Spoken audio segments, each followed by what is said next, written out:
హల్లెలూయా. దేవుని పరిశుద్ధ నామమునకు స్తోత్రం కలుగును గాక. చేరి వచ్చిన మిమ్మల్ని అందరినీ అభినందిస్తున్నాను, ప్రేమపూర్వకంగా ఆహ్వానిస్తున్నాను. మరి End Time revival Holy Spirit Ministries తరఫున మీ అందరికీ ప్రత్యేకమైన ఆహ్వానాన్ని తెలుపుతున్నాను. మరి ఈ యొక్క మాసం 8వ మాసం ఈ చివరి జూమ్ మీటింగ్ వరకు దేవుడు మనందరినీ ఆత్మీయంగా ఎంతో ఈ మాసం బలపరిచి ఉంటున్నాడు. అనేక మంది సేవకులను నడిపించి సాక్ష్యాల ద్వారా, వాక్యాల ద్వారా మరి మనం బలపరచబడుతూ ఉంటున్నాం కనుక ఆ ఉపదేశంలోనికి మనం అందరం నడిపించబడాలి. ఆ రీతిగా దేవుడు మనందరినీ ఆత్మీయంగా బలపరచునుగాక.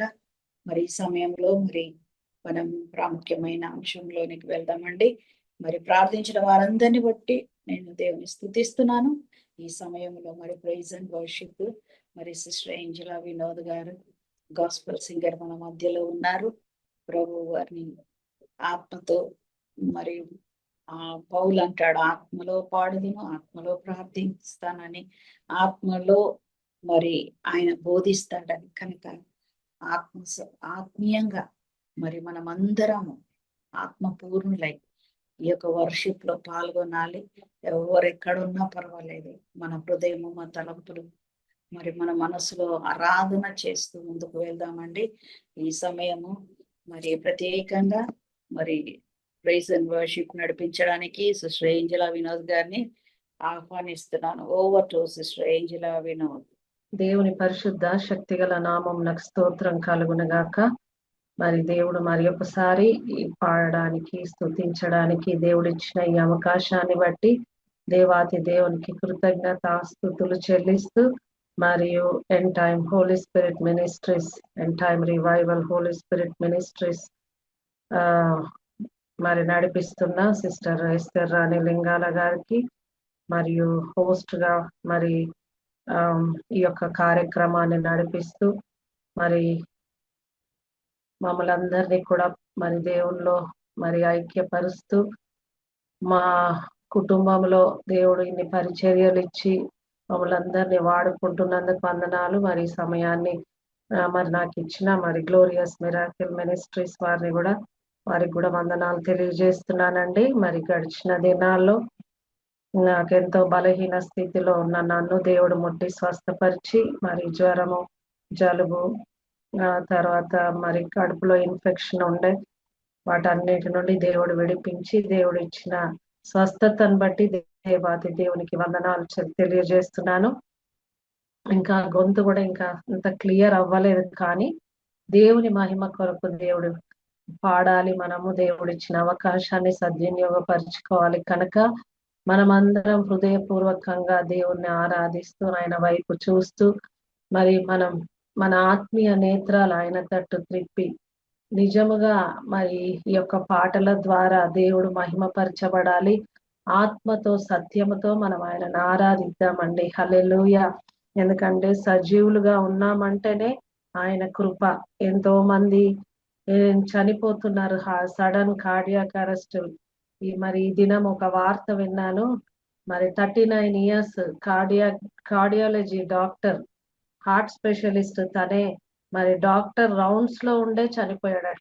ఎంతో మంది డాక్టర్స్ అక్కడే మెడికల్ హాస్పిటల్లోనే కాబట్టి ఎంత మెడికల్ అటెన్షన్ ఇచ్చినా, ఎంత హార్ట్ ని పంప్ చేసిన డాక్టర్స్ అందరు ఎంత ప్రయత్నించినా కూడా మరి తాను బ్రతకలేదటండి.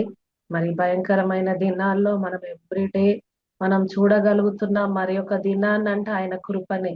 అందుకు దేవాతి దేవునికి వందనాలు. మన్ను ఆయనను స్తుతించదు గనక సజీవులే ఆయనను స్తుతిస్తారు గనక దేవుని స్తుతిద్దాం, హృదయపూర్వకంగా ఆరాధిద్దాం. హల్లెలూయా. చిన్న ప్రేయర్ చేయ, ఆరాధనకు వాక్యం. ఓకే, మనం ప్రార్థన చేసుకొని ఈ ఆరాధనని మనం ముందుకు సాగుదామండి. ఆరాధనలో దేవానికి స్తోత్రములు ప్రభా, నీకు వందనాలు, కృతజ్ఞతాస్తుతులు చెల్లిస్తుంటున్నాను ప్రభా. నీకు వందనాలు, ఈ దినాన్ని బట్టి, సమయాన్ని బట్టి వందనాలు ప్రభా. గడిచిన సాటర్డే జూమ్ మీటింగ్ నుండి ఈ సాటర్డే, ఈ వీకెండ్ వరకు నీ కాపుదల, క్షేమము, భద్రత మాకు ఇచ్చారు. మా పనులలో తోడై ఉన్నారు, మా ప్రయాణాలలో తోడై ఉన్నారు ప్రభా. ఈ భయంకరమైన దినాల్లో ఏ దుర్వార్త మా చెవిన పడకుండా ప్రభా, మా అందరికీ నాయనా నీ బిడ్డలందరికీ మీరు ఇచ్చిన క్షేమాన్ని బట్టి వందనాలు ప్రవ్వా. మమ్మల్ని సజీవుల లెక్కలో లెక్కించినందుకు వందనాలు ప్రవ్వా. నీవు ఇస్తున్న సమయము నీ కొరకు మేము ప్రవ్వా వాడడానికి సహాయము చేయండి ప్రవ్వా. నీవు ఇస్తున్న ఆయుష్ను ప్రవ్వా నీ కొరకు మేము జీవించడానికి కృపనిమ్మని ప్రార్థిస్తున్నాను ప్రవ్వా. మమ్మల్ందరినీ నీ రాకడ కొరకు నీ రాజ్యం కొరకు సిద్ధపరచండి. నీకు ఆయాసకరమైన మాలో ఉన్నవన్నీ తీసివేయండి ప్రవ్వా. మాలో శుద్ధ హృదయం కలగ చేయమని ప్రార్థిస్తున్నాను. మా నోటి మాటలు మా హృదయ ధ్యానము నీ దృష్టికి అంగీకారంగా ఉండున్నట్లు కృప దయచేయండి అయ్యా. నాయనా నా తండ్రి, ఇంకా నాయన జాయిన్ అయిన బిడ్డలందరినీ దీవించండి. ఇంకా అనేక మంది ప్రభా ఈ జూమ్ లో జాయిన్ అవ్వడానికి నీ కృప దయచేయండి నాయన. ఈ దినం వాక్య పరిచర్య చేస్తున్న నీ దీన దాసుని మీరు దీవించి ఆశీర్వదించి నీ సిలువ చాటు మరుగుపరిచి మా అందరితో మాట్లాడండి. నీ వాక్యము బలమైన శక్తివంతమైనది, మమ్మ బ్రతికించేది కనుక ప్రభా నాయన మమ్మల్ని హెచ్చరించండి. మమ్మల్ని ప్రభా సరిచేయండి నాయన నీ వాక్యం ద్వారా ప్రభా. కృపనియండి. ఆరాధన తండ్రి నీకు అంగీకారంగా ఉండున్నట్లు కృప దయచేయండి. సింహాసనాసీనుడ మా స్తుతుల మీద మీరు ఆసీనుడు కమ్మని మిమ్మల్ని ప్రభా మేము బ్రతిమిలాడుతూ ఈ కొద్ది మనవులు నజరేయుడయేసు పరిశుద్ధ నామమున స్తుతిస్తూ ఆరాధిస్తూ వేడుకొంచుంటున్నాను నా తండ్రి. ఆమేన్. ఆమేన్. దేవునికి వందనాలు తెలియజేద్దామండి. ఈ పాట ద్వారా అందరూ రెండు సార్లు రిపీట్ అయినప్పుడు మీరు కూడా మీ యొక్క మ్యూట్ లో పెట్టుకొని మరి దీన్ని సెకండ్ టైం నాతో పాటు పాడాలని నేను కోరుతున్నాను. యేసయ్యా వందనాలయ్యా, నీ ప్రేమకు వందనాలయ్యా. యేసయ్యా వందనాలయ్యా, నీ ప్రేమకు వందనాలయ్యా. నన్ను రక్షించినందుకు, పోషించినందుకు, కాపాడినందుకు వందనాలయ్యా. నన్ను రక్షించినందుకు, కాపాడినందుకు, పోషించినందుకు వందనాలయ్యా. వందనాలు వందనాలయ్యా, శతకోటి స్తోత్రాలయ్యా. వందనాలు వందనాలయ్యా, శతకోటి స్తోత్రాలయ్యా. యేసయ్యా వందనాలయ్యా, నీ ప్రేమకు వందనాలయ్యా. నీ కృప చేత నన్ను రక్షించినందుకు వేలాది వందనాలయ్యా. నీ దయచేత శిక్షను తప్పించినందుకు కోట్లాది స్తోత్రాలయ్యా. నీ కృప చేత నన్ను రక్షించినందుకు వేలాది వందనాలయ్యా. నీ దయచేత శిక్షను తప్పించినందుకు కోట్లాది స్తోత్రాలయ్యా. నీ జాలి నాపై కనపరచినందుకు వేలాది వందనాలయ్యా. నీ ప్రేమ నాపై కురిపించినందుకు కోట్లాది స్తోత్రాలయ్యా. నీ జాలి నాపై కనపరచినందుకు వేలాది వందనాలయ్యా. నీ ప్రేమ నాపై కురిపించినందుకు కోట్లాది స్తోత్రాలయ్యా. వందనాలు వందనాలయ్యా, శతకోటి స్తోత్రాలయ్యా. వందనాలు వందనాలయ్యా, శతకోటి స్తోత్రాలయ్యా. యేసయ్యా వందనాలయ్యా, నీ ప్రేమకు వందనాలయ్యా. యేసయ్యా వందనాలయ్యా, నీ ప్రేమకు వందనాలయ్యా. జీవ గ్రంథములో నా పేరుంచినందుకు వేలాది వందనాలయ్యా. పరలోక రాజ్యములో చోటిచ్చినందుకు కోట్లాది స్తోత్రాలయ్యా. జీవ గ్రంథములో నా పేరుంచినందుకు వేలాది వందనాలయ్యా. పరలోక రాజ్యములో చోటిచ్చినందుకు కోట్లాది స్తోత్రాలయ్యా.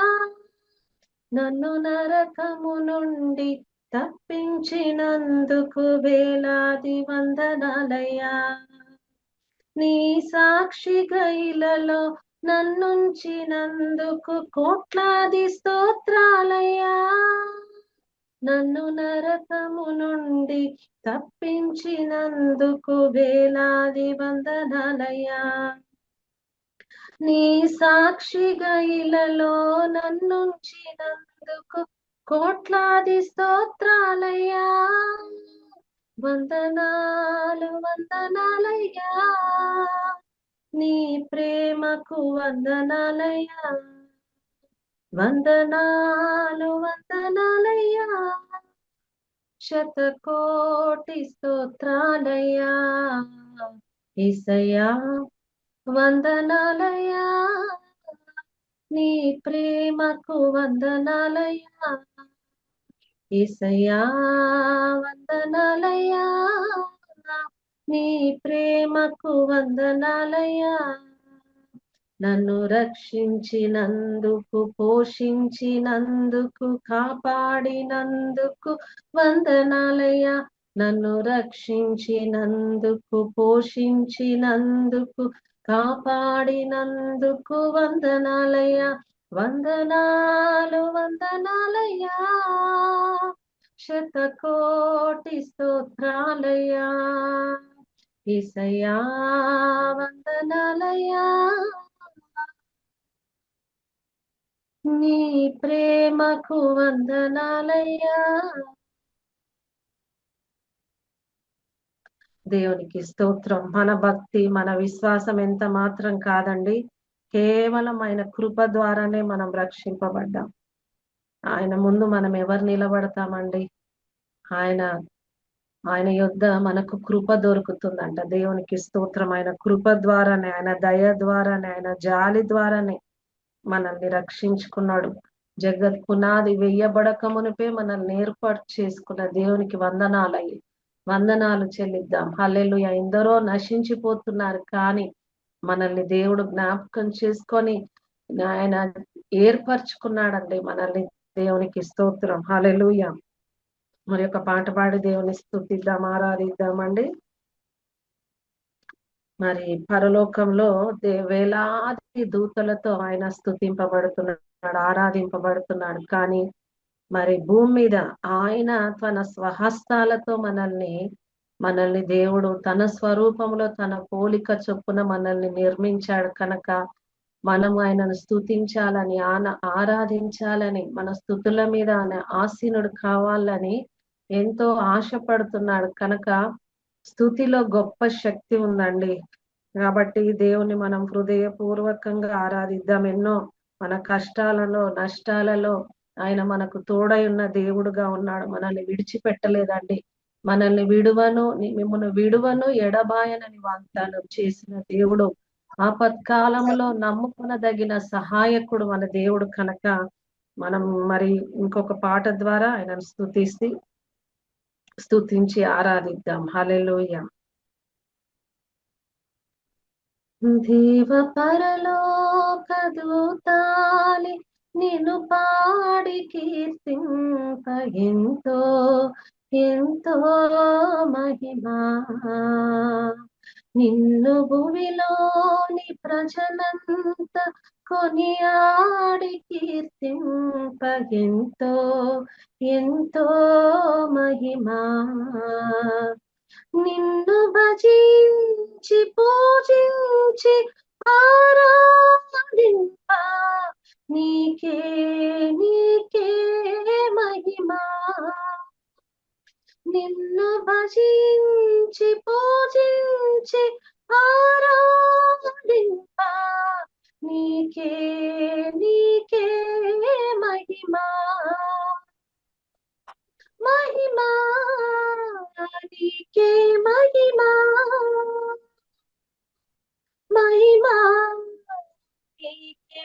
మహిమా మహిమా నీకే మహిమా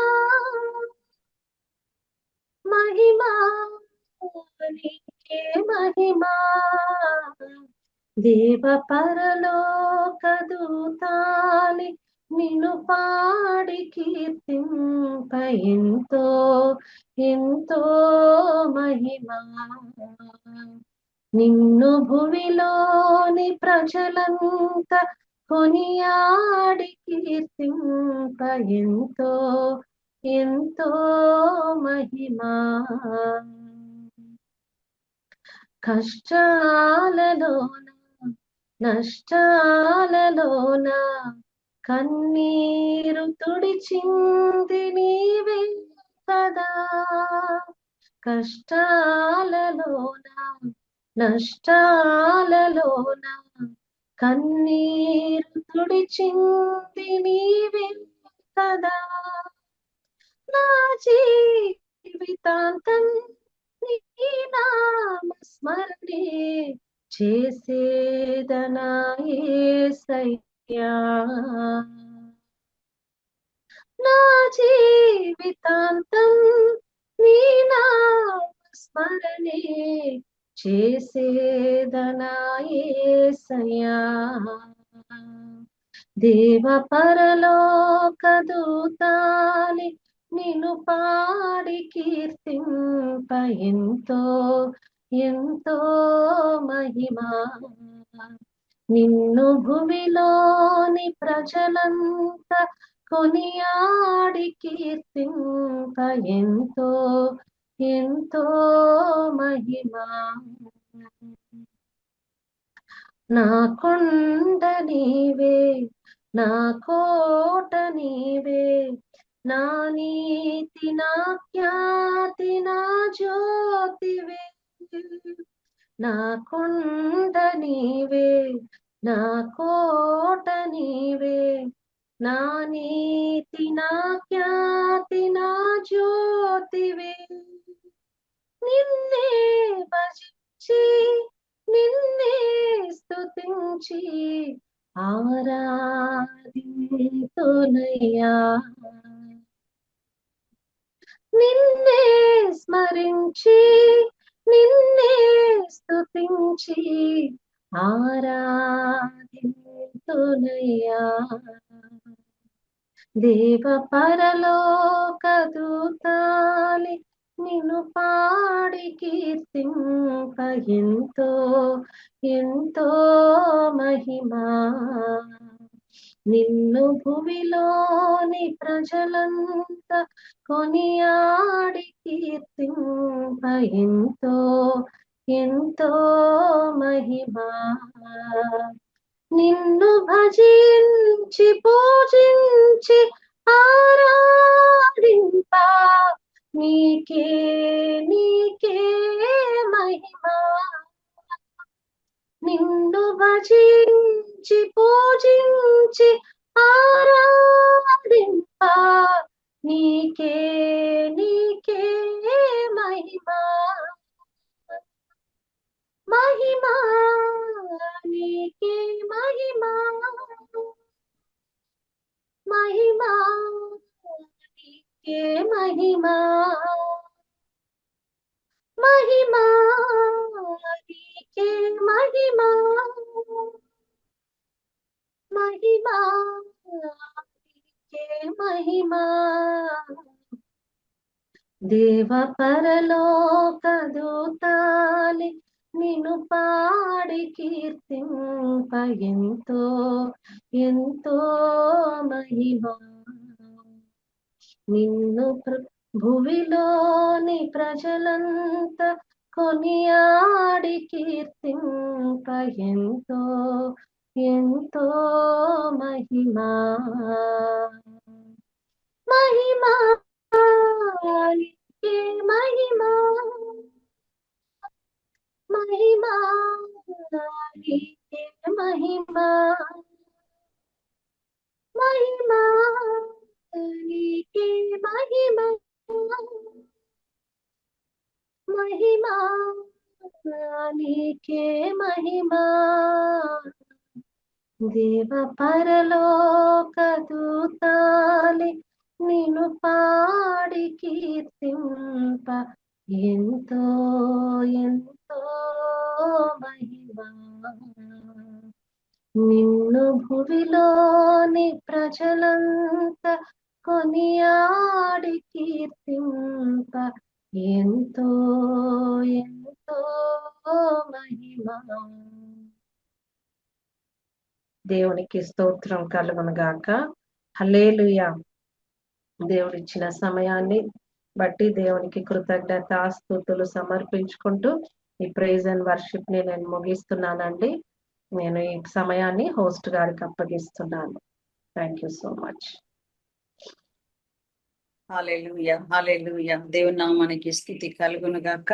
మరి అద్భుతమైన ప్రైజ్ అండ్ వర్షిప్ లో నడిపించిన సిస్టర్ ఏంజెలా వినర్ గాని ప్రభు మెండుగా దీవించి ఆరోగ్యం ఇచ్చి స్వస్థతని, తనలో ఎంత బలహీనత ఉన్నప్పటికీ దేవుడు వాడుకున్నాడు. ఈ సమయాన్ని బట్టి మరి ప్రత్యేకంగా End Time revival Holy Spirit Ministries తరఫున ప్రత్యేకంగా వందనాలు తెలియజేస్తున్నాను. నిజంగా దేవుడు ఇచ్చే తలాంతులు దేవుని కొరకు మనం వాడాలి. ఆ యొక్క ఆరాధన, స్తుతి, ఆరాధనలో ఉన్న శక్తిని మనం అనుభవిస్తూ దేవుని ప్రసన్నతను మనము అనుభవించినట్లు మరి ఈ ఆరాధనలో నడిపించిన సిస్టర్ని బట్టి, ఏంజెలా వినోద్ గారిని బట్టి దేవుని స్తుతిస్తూ దేవుడు అనేక చోట్ల తన మహిమార్థమై బిడ్డను వాడుకోవాలని మరి అభినందిస్తూ మరి ప్రత్యేకమైన వందనాలు తెలియజేస్తున్నాను. అదే విధంగా ఈ సమయంలో మరి వర్తమానంలోనికి మనం వెళ్దామండి. మన మధ్యలో ఉన్న పాస్టర్ ఇజ్రాయెల్ రాజు గారు మన మధ్యలో ఉన్నారు.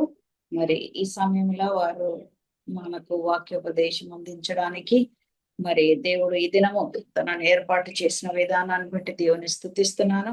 పరిశుద్ధాత్మ దేవుని నడిపింపులో తన దాసుని మనం అప్పగించుకుంటూ దేవుడు మనతో మాట్లాడినట్లు ఆయన వాక్యపు వెలుగులో మనల్ని మనం సరి చేసుకునే కృపను అటు భాగ్యాన్ని దేవుడు మనకు అనుగ్రహించినట్టు మరి తన దాసుని ప్రభు వాడుకొనును గాక. మరి ఓవర్ టు పాస్టర్ ఇజ్రాయెల్ గారు. Praise the Lord. దేవుని పరిశుద్ధమైనటువంటి నామము మహిమ పరచబడును గాక.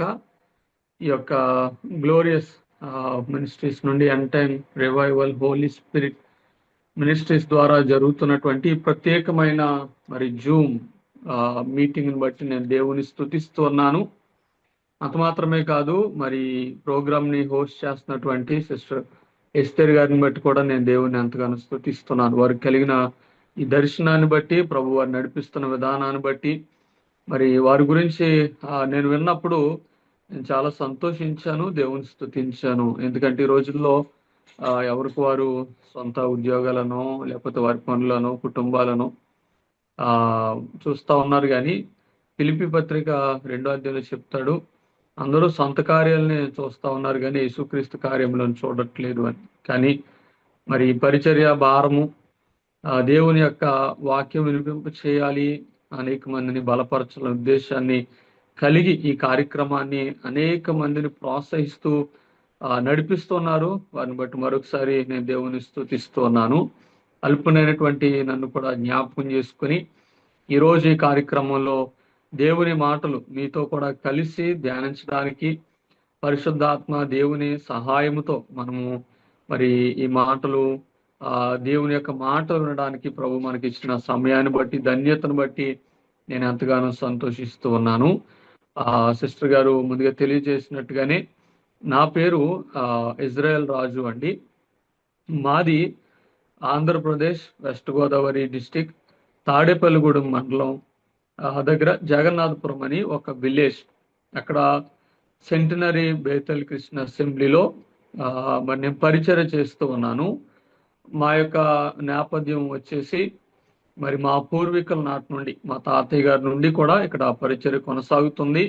దేవుని యొక్క పిలుపుని బట్టి నేను ఇంటర్మీడియట్ కంప్లీట్ చేసుకున్న తరువాత మరి నేను 10th అయిపోయిన తర్వాత కూడా ఒక సేవకుడు కుమారుడు ఎలా ఉండకూడదో అలా నేను జీవించాను. మా నాన్నగారి పేరు మెతుషల గారు, మా అమ్మగారి పేరు జయమణి గారు. వారిద్దరూ కూడా, మా అమ్మగారు మరి గవర్నమెంట్ స్టాఫ్ నర్స్ గా ఉద్యోగాన్ని రిజైన్ చేసి సేవలో ఉన్నారు. మా నాన్నగారు కూడా హైదరాబాద్ లో చదువుకుని ఒక ప్రైవేట్ జాబ్ చేస్తూ కూడా మానేసి బైబిల్ ట్రైనింగ్ అయ్యి తర్వాత వారు పూర్తికాల సేవలోకి వచ్చారు. అలాగే అక్కడి నుంచి విలేజ్కి వచ్చి సొంత గ్రామంలో పరిచయం చేసిన తర్వాత మరి మేము ముగ్గురం, మా బ్రదర్ ఆయన డాక్టర్ గారు ఆల్బర్ట్, అలాగే మా సిస్టరు తన ప్రొఫెసర్ ఫిలిస్, అలాగే నేను ఇజ్రాయెల్. సో నేను 10th క్లాస్ అయిపోయిన తర్వాత క్లుప్తంగా నా సాక్ష్యాన్ని చెప్తాను. 10th క్లాస్ అయిపోయిన తర్వాత నేను లోకంలోనికి వెళ్ళిపోయాను. సో పాస్టర్ గారు అబ్బాయి ఏంటి ఇలా ఉన్నాడు అని మా ఊర్లో అందరూ అనుకునేవారు. మా నాన్నగారు చాలా సౌమ్యులు, నన్ను గద్దిస్తూ ఉండేవారు కానీ కఠినంగా నా మీద వ్యవహరించలేదు.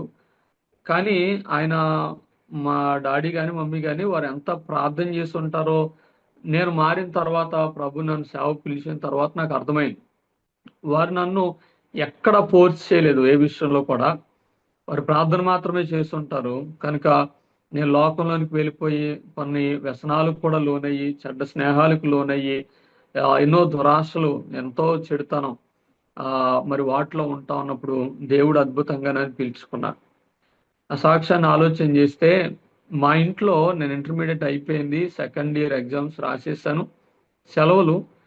ఒక రోజున మా ఇంట్లో ఒక దొంగతనం జరిగింది. అందరం సండే అది ప్రేయర్కి వెళ్ళిపోయాం, అందరూ చర్చ్లో ఉన్నాం. చర్చ్ నుండి ఇంటికి వచ్చేసరికి ఇంట్లో మా బీరు అన్ని కూడా ఓపెన్ చేసేసి చోరీ జరిగింది, దొంగతనం. ఒక 50,000 రూపాయలు. ఇది 2008లో నేను చెప్పే సంగతి.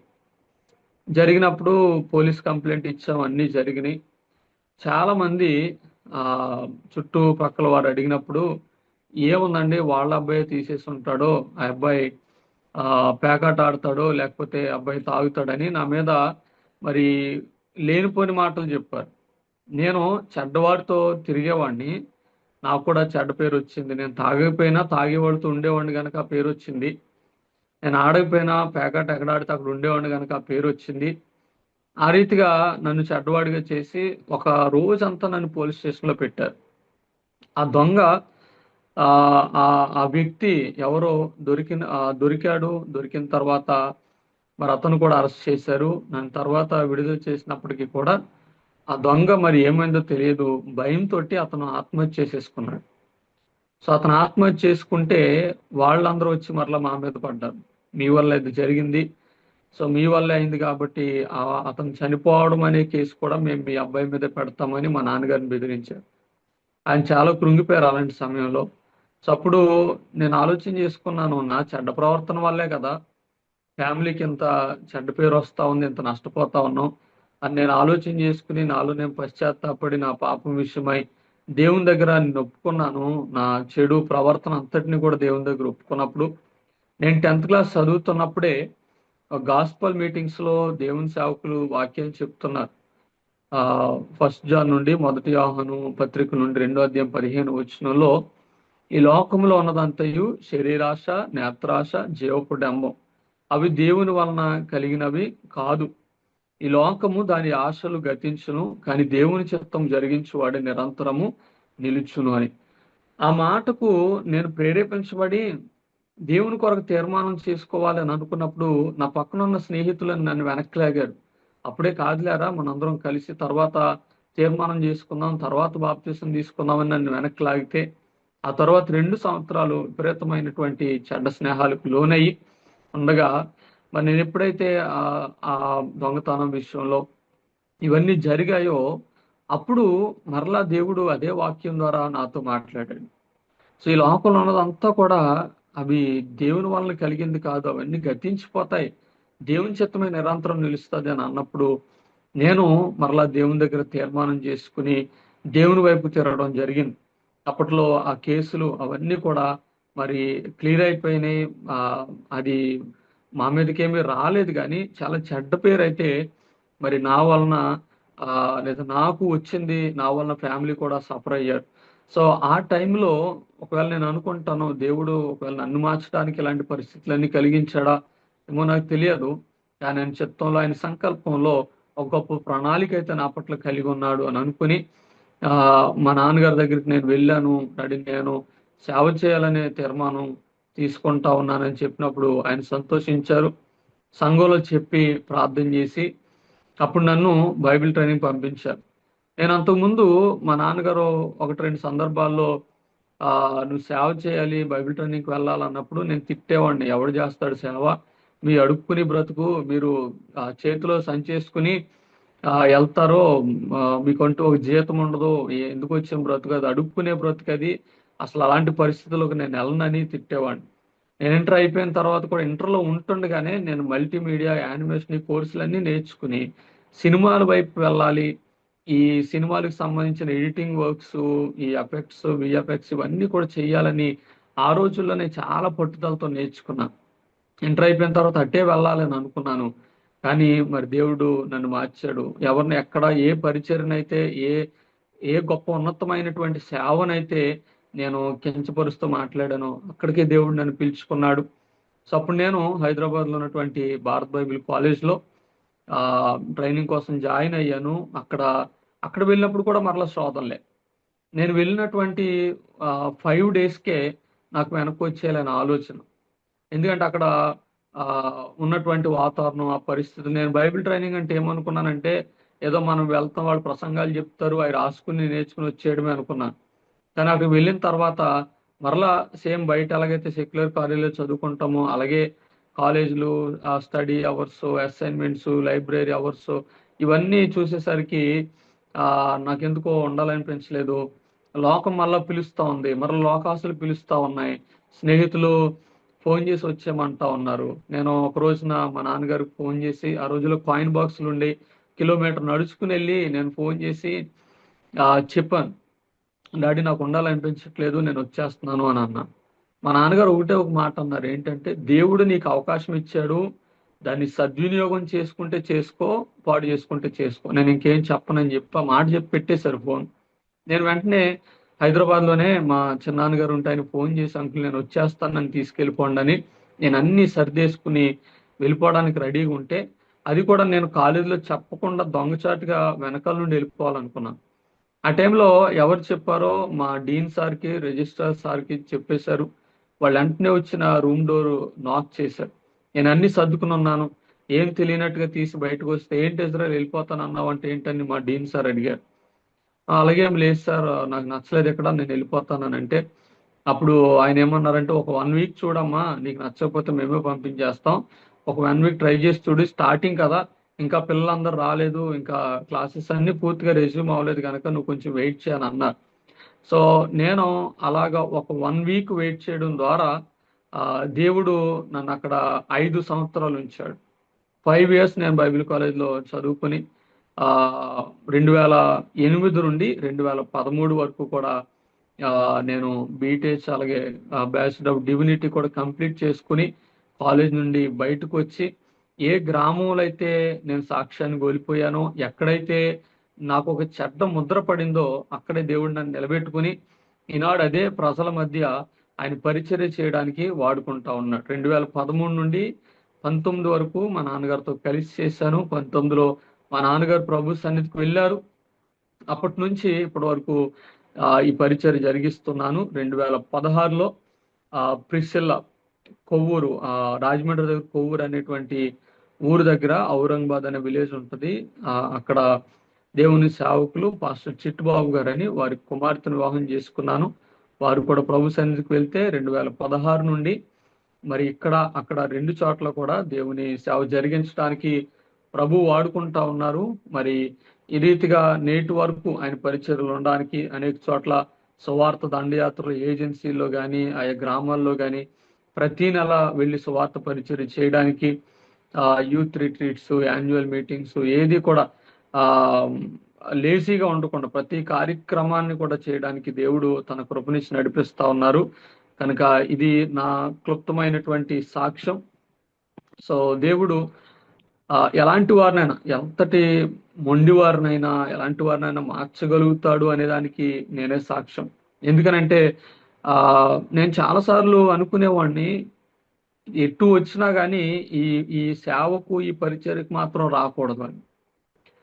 నేను మా నాన్నగారితో పాటు ఎప్పుడు ఏ మీటింగ్కి వెళ్ళేవాడిని కాదు. చిన్నప్పుడు నుండి వేరు, కానీ హై స్కూల్ స్టాండర్డ్కి వచ్చిన తర్వాత ఏ మీటింగ్కి ఆయనతో పాటు నేను వెళ్ళేవాడిని కాదు. ఆదివారం మాత్రం వెళ్ళేవాడిని. కాంగో ప్లే చేసి పాటలు అయిపోగానే బయటకు వచ్చేసి మరలా ఆడుకోవడానికి వెళ్ళిపోయేవాడిని. సో అలా ఉండే నా జీవితం దేవుడు అద్భుతంగా మార్చాడు. వాళ్ళు కూడా మా గ్రామంలో చాలా పెద్ద మంది, మా వయసులో పెద్దవాళ్ళు చాలా మంది నన్ను చూసినప్పుడు అంటా ఉంటారు, నువ్వేమైపోతావు అనుకున్నాం బాబు, కానీ దేవుడు నిన్ను ఎంత అద్భుతంగా వాడుకుంటా ఉన్నాడు, నిన్ను మార్చాడు, అసలు నువ్వు చాలా దారుణంగా ఉండేవాడివి అని నా గురించి మాట్లాడతారు. కాబట్టి నా తల్లిదండ్రులకు, స్థానిక సంఘానికి కూడా నేను ఎంతో బాధను తెచ్చినటువంటి వ్యక్తిని నా యవన ప్రాయంలో. కానీ దేవుడు పిలుచుకున్నాడు. అట్ ద ఏజ్ ఆఫ్ 16 ఆయన పిలుచుకున్నాడు. 17th ఇయర్ స్టార్టింగ్ లో నేను బైబిల్ కాలేజ్కి వెళ్ళాను. ఇప్పుడు నాకు 34 ఇయర్స్, 17 ఇయర్స్గా ఆయన పిలుపు అందుకుని పరిచర్యలు ఉండడానికి ప్రభు వాడుకుంటా ఉన్నందుకు, ప్రాముఖ్యంగా 12 సంవత్సరాలుగా పూర్తి సంఘ పరిచర్యలో, సువార్త పరిచర్యలో ఉండడానికి ప్రభు వాడుకుంటున్నందుకు సమస్త మహిమ, ఘనత, ప్రభావాలు దేవునికే చెల్లును గాక. దేవుని నామ మహిమపరచబడును గాక. ఆమేన్. ఇది క్లుప్తంగా నా సాక్ష్యం. నా కొరకు ప్రార్థన చేయండి. నా భార్య ప్రిస్సిల్లా, తను కూడా మరి డిగ్రీ డిస్కంటిన్యూ చేసి బైబిల్ ట్రైనింగ్కి వెళ్ళి తను పూర్తికాల సేవలో నాతో పాటు ఉంది. కనుక ఆమె కొరకు ప్రార్థన చేయండి. దేవుడు మాకు ఒక కుమార్తెని ఇచ్చాడు, జోస్లిన్ సియోనా, ఫస్ట్ క్లాస్ చదువుతా ఉంది. ఆ బిడ్డ కొరకు కూడా ప్రార్థన చేయండి. దేవుని చిత్తం అయితే మరో గర్భఫలం కూడా దేవుడు ఆయన చిత్తంలో అనుగ్రహించాలని మీ అనుదిన ప్రార్థనలో కుటుంబం కొరకు, పరిచర్య కొరకు ప్రార్థించండి. మదర్ ఉన్నారు, మా మదర్ కూడా ఉన్నారు కనుక వృద్ధాప్యంలో వారి కొరకు కూడా మీరు ప్రార్థన చేయాలని కోరుతా ఉన్నాం. కనుక మరి ఈ యొక్క సమయం నా సాక్ష్యం పంచుకోవడానికి కూడా దేవుడు ఇచ్చిన అవకాశాన్ని బట్టి దేవుని నేను గణపరుస్తున్నా. కొద్ది నిమిషాలు దేవుని వాక్యాన్ని మనం ధ్యానం చేసుకుందాం. ఈ ప్రత్యేకమైనటువంటి సమయంలో సిస్టర్ నాకు ఫోన్ చేసినప్పుడు, బ్రదర్ లాగా మీద ఒక వీడియో చూశాను, మిమ్మల్ని పిలవాలనిపించిందని చెప్పినప్పుడు ఇలా మాట్లాడాలి మీరు అని అంటే, సరే సిస్టర్ మాట్లాడతానండి అని అన్నాను. ఆ తర్వాత నేను ప్రార్థన చేసుకుని దేవుని సన్నిధానంలో కడిపెడుతున్నాను. సిస్టర్ మధ్యలో అడిగినప్పుడు కూడా సిస్టర్ ప్రేయర్ చేయండి అని చెప్పాను. కనుక ప్రార్థిస్తుండగా దేవుడు ఒక తలంపు నా హృదయంలో ఉంచారు. నేను ఆ మాటలు ధ్యానపూర్వకంగా కొన్ని విషయాలు దేవుని వాక్యంలో నేను చూసినప్పుడు, రాజుల 2వ గ్రంథంలో 6వ అధ్యాయము 8వ వచనం నుండి చివరి వరకు దాదాపు 23 వచనాల వరకు ఉన్నటువంటి ఒక సందర్భాన్ని నేను పంచుకోవాలి, ధ్యానించాలి అనేటువంటి ఆశ ప్రభు నాకు ఉంచాడు. సో ఇశ్రాయేలీయులు రాజు అయినటువంటి యెహోరాము, ఇశ్రాయేలీయులను యెహోరాము అనేటువంటి రాజు పరిపాలన చేస్తున్నాడు. ఆ టైంలో సిరియా రాజు అయినటువంటి బెన్హదదు అనేటువంటి ఆయన ఆ రాజు మీదకి యుద్ధానికి తరచుగా రావాలని వస్తూ ఉంటాడు. అప్పుడు దేవుడు ఏం చేస్తాడు అని అంటే, తన ప్రవక్త అయినటువంటి ఎలీషా ద్వారా ఇశ్రాయేలు రాజుకి వర్తమానం పంపిస్తాడు. పలానా రాజు నీ మీదకి దండెత్తి వస్తున్నాడు కాబట్టి నువ్వు జాగ్రత్తగా ఉండు అని వర్తమానం చెప్పగానే ఈ యెహోరాము జాగ్రత్త పడతాడు. తద్వారా ఆ బెన్హదదు సిరియా రాజు ఎవరైతే పంపిస్తాడో అతని నుండి అతను కాపాడబడతాడు. ఇలా అనేక పర్యాయాలు జరుగుతున్నప్పుడు సిరియా రాజు అయినటువంటి బెన్హదదు ఏం చేస్తారంటే, తన సైనికులను పంపించి పిలిచి ఇలా అడుగుతాడు, మనలోనే ఎవరన్నా ఇశ్రాయేల్ రాజు సమాచారం ఇస్తున్నారా ఏంటి? మనం ఎప్పుడు వెళ్ళినా వాళ్ళు రెడీగా ఉంటున్నారు, మనల్ని ఎదుర్కోగలుగుతున్నారు, మనం వాళ్ళతో యుద్ధం చేయలేకపోతున్నాం అని అంటే వాళ్ళు ఇలా చెప్తారు. రాజుల 2వ గ్రంథం 6వ అధ్యాయము 8వ వచనం నుండి నేను చదువుతున్నా. సిరియా రాజు ఇశ్రాయేలుతో యుద్ధం చేయవలనని కోరి తన సేవకులతో ఆలోచన చేసి, ఫలానీ స్థలమందు మన దండుపేట ఉందుమని చెప్పాను. అయితే ఆ దైవజనుడు ఇశ్రాయేలు రాజునకు వర్తమానం పంపి, ఫలాని స్థలమునకు నీవు పోవద్దు, అచ్చటికి సిరియన్లు దిగి వచ్చి ఉన్నారని తెలియజేశాను. కనుక సిరియా రాజు దైవజనుడు తనకు తెలిపిన హెచ్చరిక చేసిన స్థలమునకు పంపి సంగతి తెలుసుకుని తన వారిని రక్షించుకున్నాడు. ఎలాగున మాటి మాటికి జరుగుచొచ్చినందున సిరియా రాజు కల్లోలపడి తన సేవకులను పిలిచి, మనలో ఇశ్రాయేలు రాజు పక్షమున వహించిన వారు ఎవరైనది మాకు తెలియచెప్పరాదా అని అడగగా, అతని సేవకులు, ఒకడు, రాజువైన నా ఏలినవాడ, ఇశ్రాయేలు రాజపక్షముని ఎవరూ లేరు గాని ఇశ్రాయేలులో ఉన్న ప్రవక్తయగు ఎలీషా మీ అంతఃపురములో మీరు అనుకునే మాటలు ఇశ్రాయేలు రాజునకు తెలియజేయును అని. సో ఎవరు చెప్తున్నారు అని ఆ రాజుగారు ప్రశ్నించినప్పుడు ఇక్కడ ఆ సేవకుడు అంటున్నాడు, ఎవరో కాదండి, దేవుని ప్రవక్త ఉన్నాడు ఎలీషా. మీరు అంతఃపురంలో మీ మనసులో అనుకునేది కూడా అతను తెలిసిపోతుంది, ఆయనే చెప్తా ఉన్నాడు. వెంటనే తన సైనికుల్ని సేవకుల్ని పంపించి అతను నా దగ్గర తీసుకురండి అని పంపిస్తాడు. పంపించగానే ఆ రోజు వారు బయలుదేరి వస్తారు. ఆ రాత్రి అయిపోద్ది. ఉదయాన్నే ఎలీషా యొక్క పనివాడు ఒకడు లేచి చూసేసరికి ఎలీషా ఇంటి చుట్టూ కూడా ఈ యొక్క సిరియన్ల సైన్యము గుర్రములతోటి రథములతోటి చుట్టుముట్టేసి ఉంటారు. ఆ చుట్టుముట్టేసినటువంటి పరిస్థితిలో ఉదయాన్నే లేచి ఆ పనివాడు వారిని చూసి వెంటనే ఎలీషా దగ్గరికి వెళ్ళి అంటాడు, నా ఏలువాడా, ఇదిగో ఈ సిరియా సైన్యం అంతా మన చుట్టూన్నారు, మనం ఏం చేస్తాం ఇప్పుడు అని చాలా భయాన్ని వ్యక్తం చేస్తాడు. మనం చూసినట్లయితే 15వ వచనం మాట చూస్తాం. దైవజనుడైన అతని పనివాడు పెందలకడ లేచి బయటకు వచ్చినప్పుడు గుర్రములు రథములు గల సైన్యము పట్టణము చుట్టుకుని ఉంటే కనబడును. అంతటా అతని పనివాడు, అయ్యో నా ఏలివాడా, మనం ఏమి చేయదమని ఆ దైవజనుడు అనగా అప్పుడు ఎలీషా అంటాడు, నువ్వు భయపడొద్దు, ఎందుకంటే మన పక్షమున ఉన్నవారు వారికంటే అధికులై ఉన్నారు అంటాడు. నువ్వేం భయపడకయా, మన పక్షాన ఉన్నటువంటి వాళ్ళు వాళ్ళకంటే ఎక్కువ మంది ఉన్నారంటే ఆ పనివానికి అర్థం కాదు. ఎందుకంటే ఎవరున్నారు, నేనను నువ్వు తప్ప ఇంకెవరున్నారు, ఎల్లువాడా అని అనుకుంటా ఉన్నాడు. కానీ అప్పుడు ఎలీషా ఒక ప్రార్థన చేస్తాడు. ఏమని ప్రార్థన చేస్తాడు అని అంటే 17వ వచనాన్ని మనం చూస్తాం. యెహోవా వీడు చూచినట్లు దయచేసి వీని కండ్లను తెరువమని ఎలీషా ప్రార్థన చేయగా యెహోవా పనివాని కండ్లను తెరువు చేసిన గనుక వాడు ఎలీషా చుట్టూను పర్వతములు అగ్ని గుర్రముల చేత రథముల చేత నిండి ఉండుట చూచెను. అంతవరకు కనపడనటువంటి ఎలీషా చుట్టూ ఉన్న ప్రొటెక్షన్, దేవుడు ఏర్పాటు చేసినటువంటి ఆ అగ్ని గుర్రముల చేత రథముల చేత నింపబడినటువంటి ఆ చోటును ఆ పనివాడు చూడగలిగాడు. వాడిని కళ్ళు తెరవ చేయమని దేవుని మరి ఎలీషా వేడుకున్నప్పుడు దేవుడు అతని కన్నులు తెరిచినట్టుగా మనం చూస్తాను. ఇక్కడ ఈ సందర్భాన్ని కనుక మనం ఆలోచన చేసినట్లయితే దేవుడు మన చుట్టూ ఆయన దాచి ఉంచినటువంటి ఆయన యొక్క ప్రొటెక్షన్ ఏదైతే ఉంటుందో అది మన కన్నులకు కనబడకపోవచ్చు, కానీ దేవుని గొప్ప సహాయము మన చుట్టూ ఎప్పుడు ఉంటది. కీర్తన గ్రంథాలు అంటాడు, యెహోవా యందు భయభక్తులు గల వారి చుట్టూ ఆయన కృప ఆవరించి ఉంటది అని. కనుక దేవుని కృప మన జీవితాల్లో ఆయన కావలిగా ఉంచేవాడు. పనివాడు చూడలేకపోయాడు, కానీ ఎవరు చూశారండి, ఎలీషా చూడగలిగాడు. ఎలీషా అన్నాడు, దయచేసి ప్రభా వీని కన్నులు తెరుము. అతను ఏం చూస్తున్నాడు, శత్రు భయాన్ని మాత్రమే చూస్తున్నాడు, దేవుని సహాయాన్ని చూడలేకపోతా ఉన్నాడు. చాలాసార్లు మన ఆధ్యాత్మిక జీవితాల్లో మనకు ఏర్పడే కలతలు, మనకు ఏర్పడే భయాలు, మన జీవితంలో ఎదుర్కొనే శ్రమలు, శోధనలు, పరిస్థితులు ఇవన్నీ శత్రువునే చూపిస్తా ఉంటాయి, శ్రమనే చూపిస్తా ఉంటాయి, నిందలు అవమానాల్ని చూపిస్తా ఉంటాయి, మన చుట్టూ ఉన్నటువంటి మన భయాల్ని మనం చూపిస్తూ ఉంటాయి. కానీ దేవుని గొప్ప సహాయాన్ని మనం చూడలేకపోతా ఉన్నాం. కారణం ఏంటో తెలుసా, మన ఆధ్యాత్మిక జీవితంలో దేవుని గొప్పతనం ఏంటో, దేవుడు మనకు దయచేస్తున్నటువంటి ఆయన గొప్ప సహాయం ఏంటో మనం గ్రహింపు లేని వారంగా ఉన్నాం. ఒక మాట ఎప్పుడు గుర్తుపెట్టుకోవాలి, మనము లోక సంబంధమైన మనసుతో ఉంటే దేవుని సంబంధమైనటువంటి విషయాలు అర్థం చేసుకోలేం. మనం దేవుని సంబంధమైనటువంటి విషయాల్లో ఉంటే లోక సంబంధమైనటువంటి విషయాలు మనం పట్టించుకోం.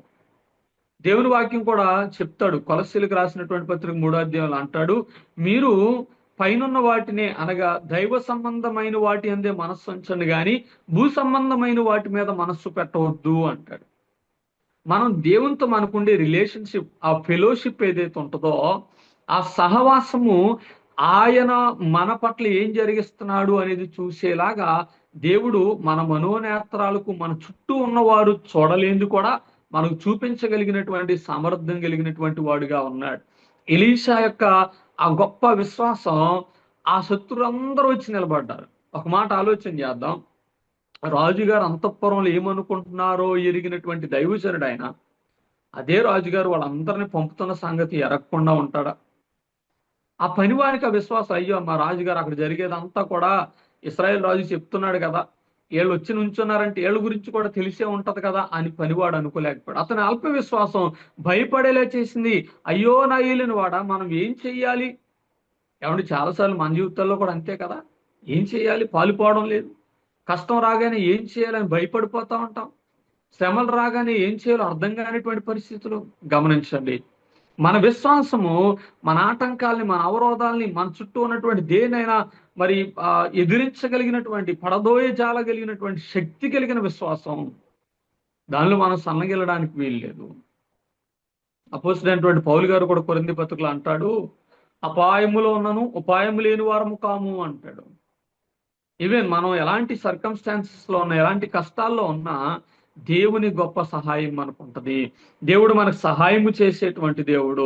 రోమీలకు రాసినటువంటి పత్రిక 8వ అధ్యాయము 31వ వచనంలో అంటాడు, దేవుడు మన పక్షము నుండగా మనకు విరోధి ఎవరు?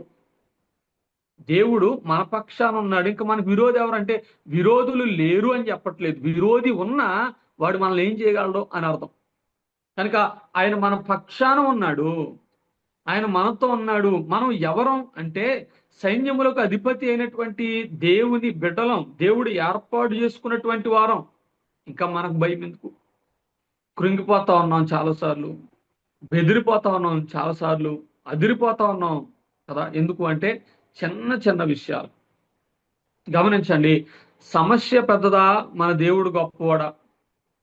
దేవుడు గొప్పవాడా లేదంటే మన సమస్య గొప్పదా? రెండింటిని కంపేర్ చేసుకుంటే, రెండింటిని పక్కన పెట్టి చూసుకుంటే మన దేవుడు ఎంత గొప్పవాడండి కదా. ఆయనకు అసాధ్యమైంది ఏది కూడా లేదు. ఎలీషా అంటున్నాడు, దయచేసి వీని కళ్ళు తెరివాళ్ళ, మన మన మన నేత్రాలు, మన మన మన చూపు దేవుని గొప్ప కార్యాలను చూడగలిగినటువంటి స్థితిలోనికి మన ఆధ్యాత్మికత వెళ్ళాలి. వాళ్ళు భౌతికంగా చూడగలుగుతున్నారు, ఏదో ఒక ఇల్యూషనో లేకపోతే ఏదో ఒక కలో, ఏదో ఒక దర్శనం కాదు. కానీ నేరుగా ఎలీషా చెప్తా ఉన్నాడు, ఇదిగో వీని కళ్ళు తెరువు ప్రభా, నా చుట్టూ నువ్వు ఉంచినటువంటి ప్రొటెక్షన్ ఏంటో చూడాలి. ఇది మొదటి సంగతి. రెండోది మనం చూసినట్లయితే, వీని కళ్ళు తెరవమని ప్రార్థన చేసిన ఎలీషా ఆ సిరియా దేశం నుండి వచ్చినటువంటి ఆ సైన్యం యొక్క కళ్ళు మూసేయమని కూడా ప్రార్థన చేశారు. కాబట్టి వీళ్ళేమో చూడగలుగుతున్నారు, ఆ పనివాడేమో చూడగలుగుతున్నాడు, అక్కడ ఉన్నటువంటి ఆ సిరియా సైన్యం ఏమో చూడలేకపోతా ఉన్నాడు. వారు చూడలేకపోయారు. చూడండి 18వ వచనంలో అంటాడు, ఆ దండు వారు అతను సమీపించినప్పుడు ఈ జనులను అంధత్వముతో మొత్తుమని యెహోవాను వేడుకొనగా ఆయన ఎలీషా చేసిన ప్రార్థన చొప్పున వారిని అంధత్వముతో మొత్తెను అంటాడు. వాళ్ళకి దేవుడు అంధత్వాన్ని పెట్టాడు, ఈ పనివానికేమో అతనుకున్న అంధత్వాన్ని తీసివేసిన వాడిగా మనకు కనిపిస్తా ఉన్నాడు. మన మనోనేత్రాలు వెలిగించబడాలి. సో మన ఇన్నర్ ఐ ఏదైతే ఉంటుందో, మన మనోనేత్రాలు ఏవైతే ఉంటాయో ఆధ్యాత్మిక దృష్టి అని అంటాం. ఆ ఆధ్యాత్మిక దృష్టి దేవుని యొక్క మర్మములను చూడగలగాలి, దేవుని యొక్క ఆయన దాచి ఉంచినటువంటి మేలులను చూడగలగాలి, ఆయన సిద్ధపరిచి ఉంచినటువంటి సంగతులను చూడగలగాలి, ఆయన ప్రణాళికలను గ్రహించగలిగినటువంటి వారంగా మనం దేవునితో కనెక్ట్ అయి ఉండాలి. పనివాడు భయపడుతున్నాడు కానీ ఎలీషా అక్కడ భయపడలేదే.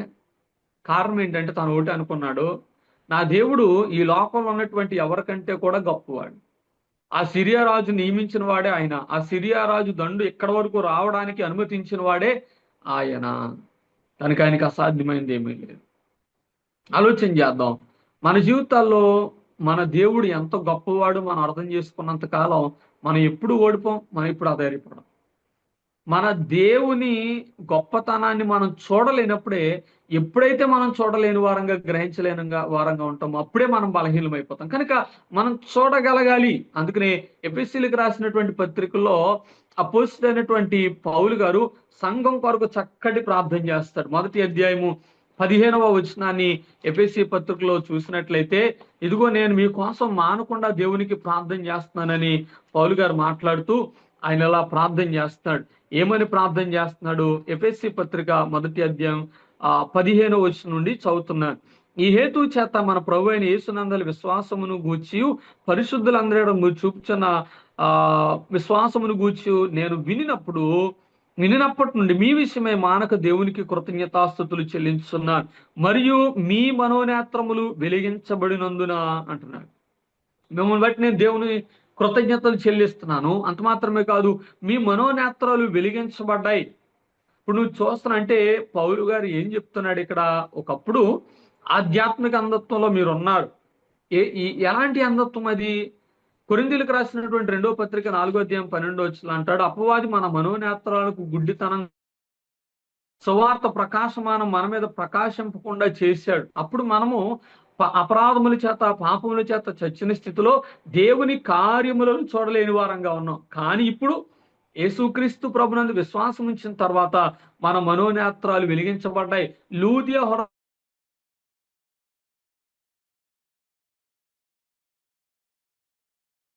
ఆయన దాచి ఉంచిన ఆ రక్షణ, ఆ శిలువ విమోచన ద్వారా మనకు కలుగుతున్నటువంటి ఆ రక్షణ మనం పొందుకున్నాం. మనం ఎవరం అంటే మన మనోనేత్రాలు వెలిగించబడి ఉన్నాయి. అంధకారములో ఉన్నటువంటి పలికిన ఆ దేవుడు అంధకారములో నుండి, చీకటిలో నుండి ఆశ్చర్యకరమైన వెలుగులోకి మనం తీసుకుని వచ్చాడు. సో మనం చూడగలుగుతా ఉన్నాం. సో చూడగలిగిన స్థితిలో దేవుడు మనం ఉంచినప్పుడు మనం ఏం చేయాలి అని అంటే, చూడండి, మీ మనోనేత్రములు వెలిగించబడినందున అని 17వ వచనము ఎఫెసీ పత్రిక 1వ అధ్యాయంలో చెప్తూ అంటున్నాడు. ఆయన మిమ్మును పిలిచిన పిలుపు వలన నిరీక్షణ ఎట్టుదో, పరిశుద్ధులలో ఆయన స్వాస్థ్యం యొక్క మహిమైశ్వర్యం ఎట్టుదో, ఆయన క్రీస్తునందు వినియోగపరిచిన బలాశయమును బట్టి విశ్వసించు మనయందు ఆయన చూపుచున్న తన శక్తి యొక్క అపరిమితమైన మహత్యం ఎట్టుదో మీరు తెలుసుకొనవలనని నేను మీకోసం ప్రార్థన చేస్తున్నాను అంటాడు. కొన్ని విషయాలు మనం తెలుసుకోవాలి అని ప్రార్థన చేస్తున్నాడు. ఏంటి తెలుసుకోవాలి అంటే, యేసుక్రీస్తు ద్వారా దేవుడు మీలోనే ఉంచింది, దేవుడు మీకు అనుగ్రహించింది, క్రీస్తు ప్రభు ద్వారా దేవుడు మీకు ఇచ్చిన ఆ స్థితిని మీరు ఎరుగు ఉండాలి అంటున్నాడు. సింపుల్ ఒక విషయాన్ని అర్థం చేసుకుందాం. ఎలీషాతో కూడా ఉన్న పనివాడు, అతడు ఎలీషా చూడగలిగింది తాను కూడా చూడగలిగినటువంటి కెపాసిటీ, లేకపోతే ఆ స్థితిని కలిగినటువంటి వాడే, అంటే హీఈస్ ఏబుల్.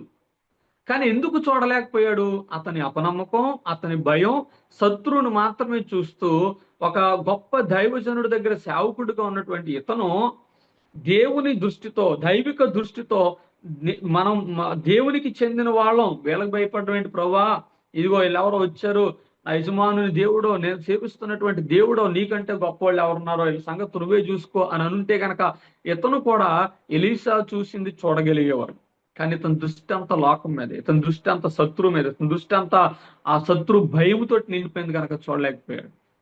కానీ అతనికి దేవుడు ఆ చూసేటువంటి ఎబిలిటీని ఇచ్చాడు. కానీ అతని భయం, ఇంకా సింపుల్గా చెప్పాలంటే అతని అవిశ్వాసం అతన్ని చూడలేనిదిగా చేసింది. కాబట్టి విశ్వాసులమైన మనం కూడా చాలా విషయాలు మనం చూడలేకపోతున్నాం. ఆధ్యాత్మికంగా వెలిగించబడ్డాం, మనోనేత్రాలు తెరవబడ్డాయి, మర్మములు దేవుడు బయలుపరుస్తుండగా, ఆయన ప్రత్యక్షతలో ఆయన మనకు అనుకరిస్తుండగా మనం చూడలేకపోవడానికి గల కారణం ఏంటంటే దేవుడు మనకి ఏమి ఇచ్చాడో మనం గ్రహించలేకపోవడమే. కాబట్టి ఇక్కడ అంటాడు, మిమ్మును పిలిచిన పిలుపు వలనైన నిరీక్షణ ఏంటో మీరు తెలుసుకోవాలి. So we should know that దేవుడు మనకి ఆయన పిలిచినప్పుడు ఆ పిలుపులోనే నిరీక్షణ ఇచ్చాడు. ఏంటి నిరీక్షణ? వాట్ ఈస్ హోప్ అని అంటే, ఆయన పిల్లలుగా ఉండడానికి ఆయన మనల్ని పిలిచాడు.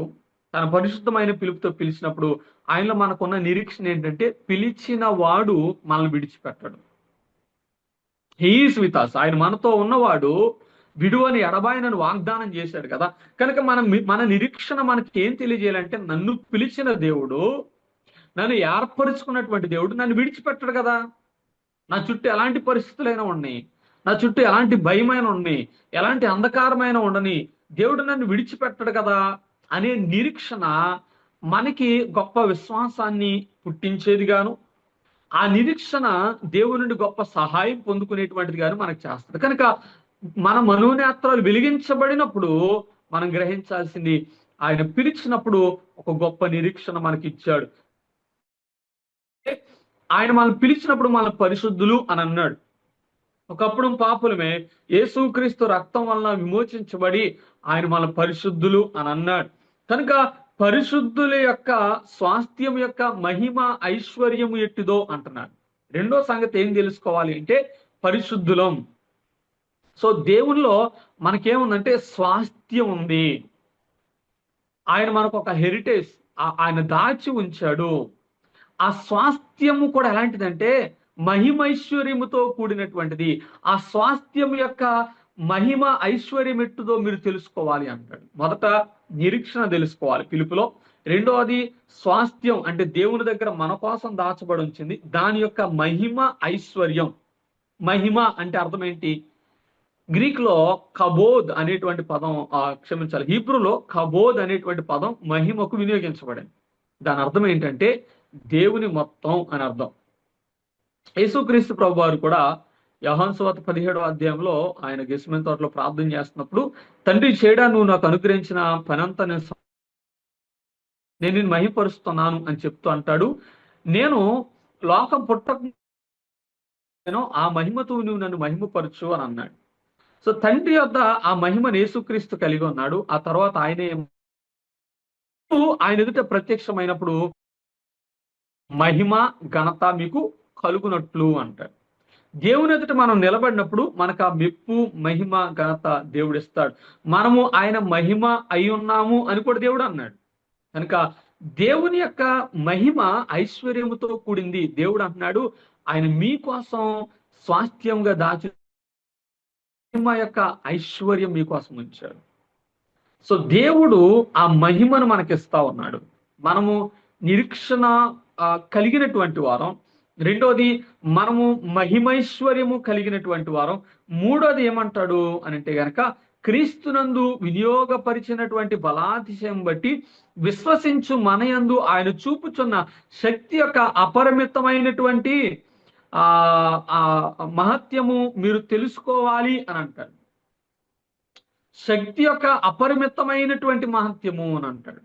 సో పరిమితి లేనటువంటి దేవుని తన శక్తి ద్వారా మన కోసం వినియోగం చేస్తున్నాడు. So he is using for us. ఆయన మన కొరకు దాన్ని వినియోగిస్తా ఉన్నాడు. ఏంటంట? యేసుక్రీస్తు ప్రభులో వినియోగపరిచినటువంటి ఆయన బలాత్స్యం బట్టి విశ్వసించు మనయందు, నమ్మినటువంటి వారం విశ్వాసులమైనటువంటి మనయందు ఆయన తన శక్తిని చూపుతున్నాడు. ఆ శక్తి ఎలాంటిది అంటున్నాడండి? అపరిమితమైనటువంటి మహత్యముతో కూడినటువంటిది. ఆనాడు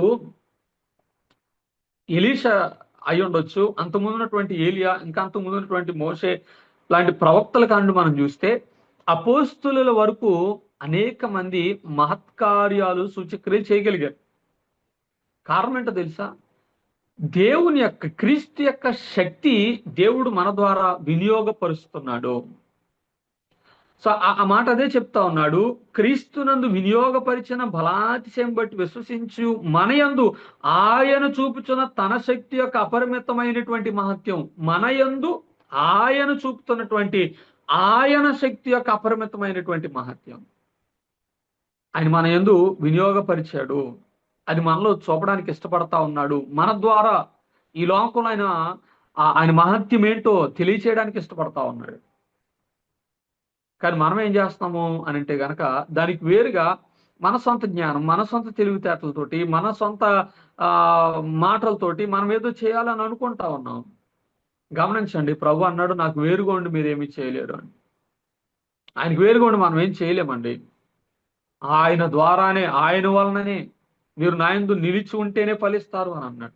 కనుక ఆనాడు ఆ ఎలీషా యొక్క సేవకుడులో ఉన్నటువంటి ఎబిలిటీస్ ఎలాగైతే అతను భయం ద్వారా చూడలేకపోయాడో, ఇవాళ మనం కూడా లోకం వలనో లేదా మన సొంత తెలివితేటల వలన దేవుని యొక్క కార్యాలు చూడలేని వారంగా ఉన్నాం. దేవుని యొక్క అపరిమితమైనటువంటి ఆ మహత్యం ఏంటో మనం చూడలేకపోతున్నాం. యేసుక్రీస్తులో మన రక్షణ కొరకు వినియోగపరిచినటువంటి ఆ శక్తిని దేవుడు మన ద్వారా ఈ లోకం కోసం వినియోగపరుస్తున్నాడనే సంగతి మనం గ్రహింపులేనటువంటి వారంగా ఉన్నాం. కాబట్టి పౌలు గారు అంటాడు, ఇవి మీరు తెలుసుకోవాలని నేను మీ కొరకు ప్రార్థన చేస్తున్నాను. ఆత్మీయమైనటువంటి అంధత్వం.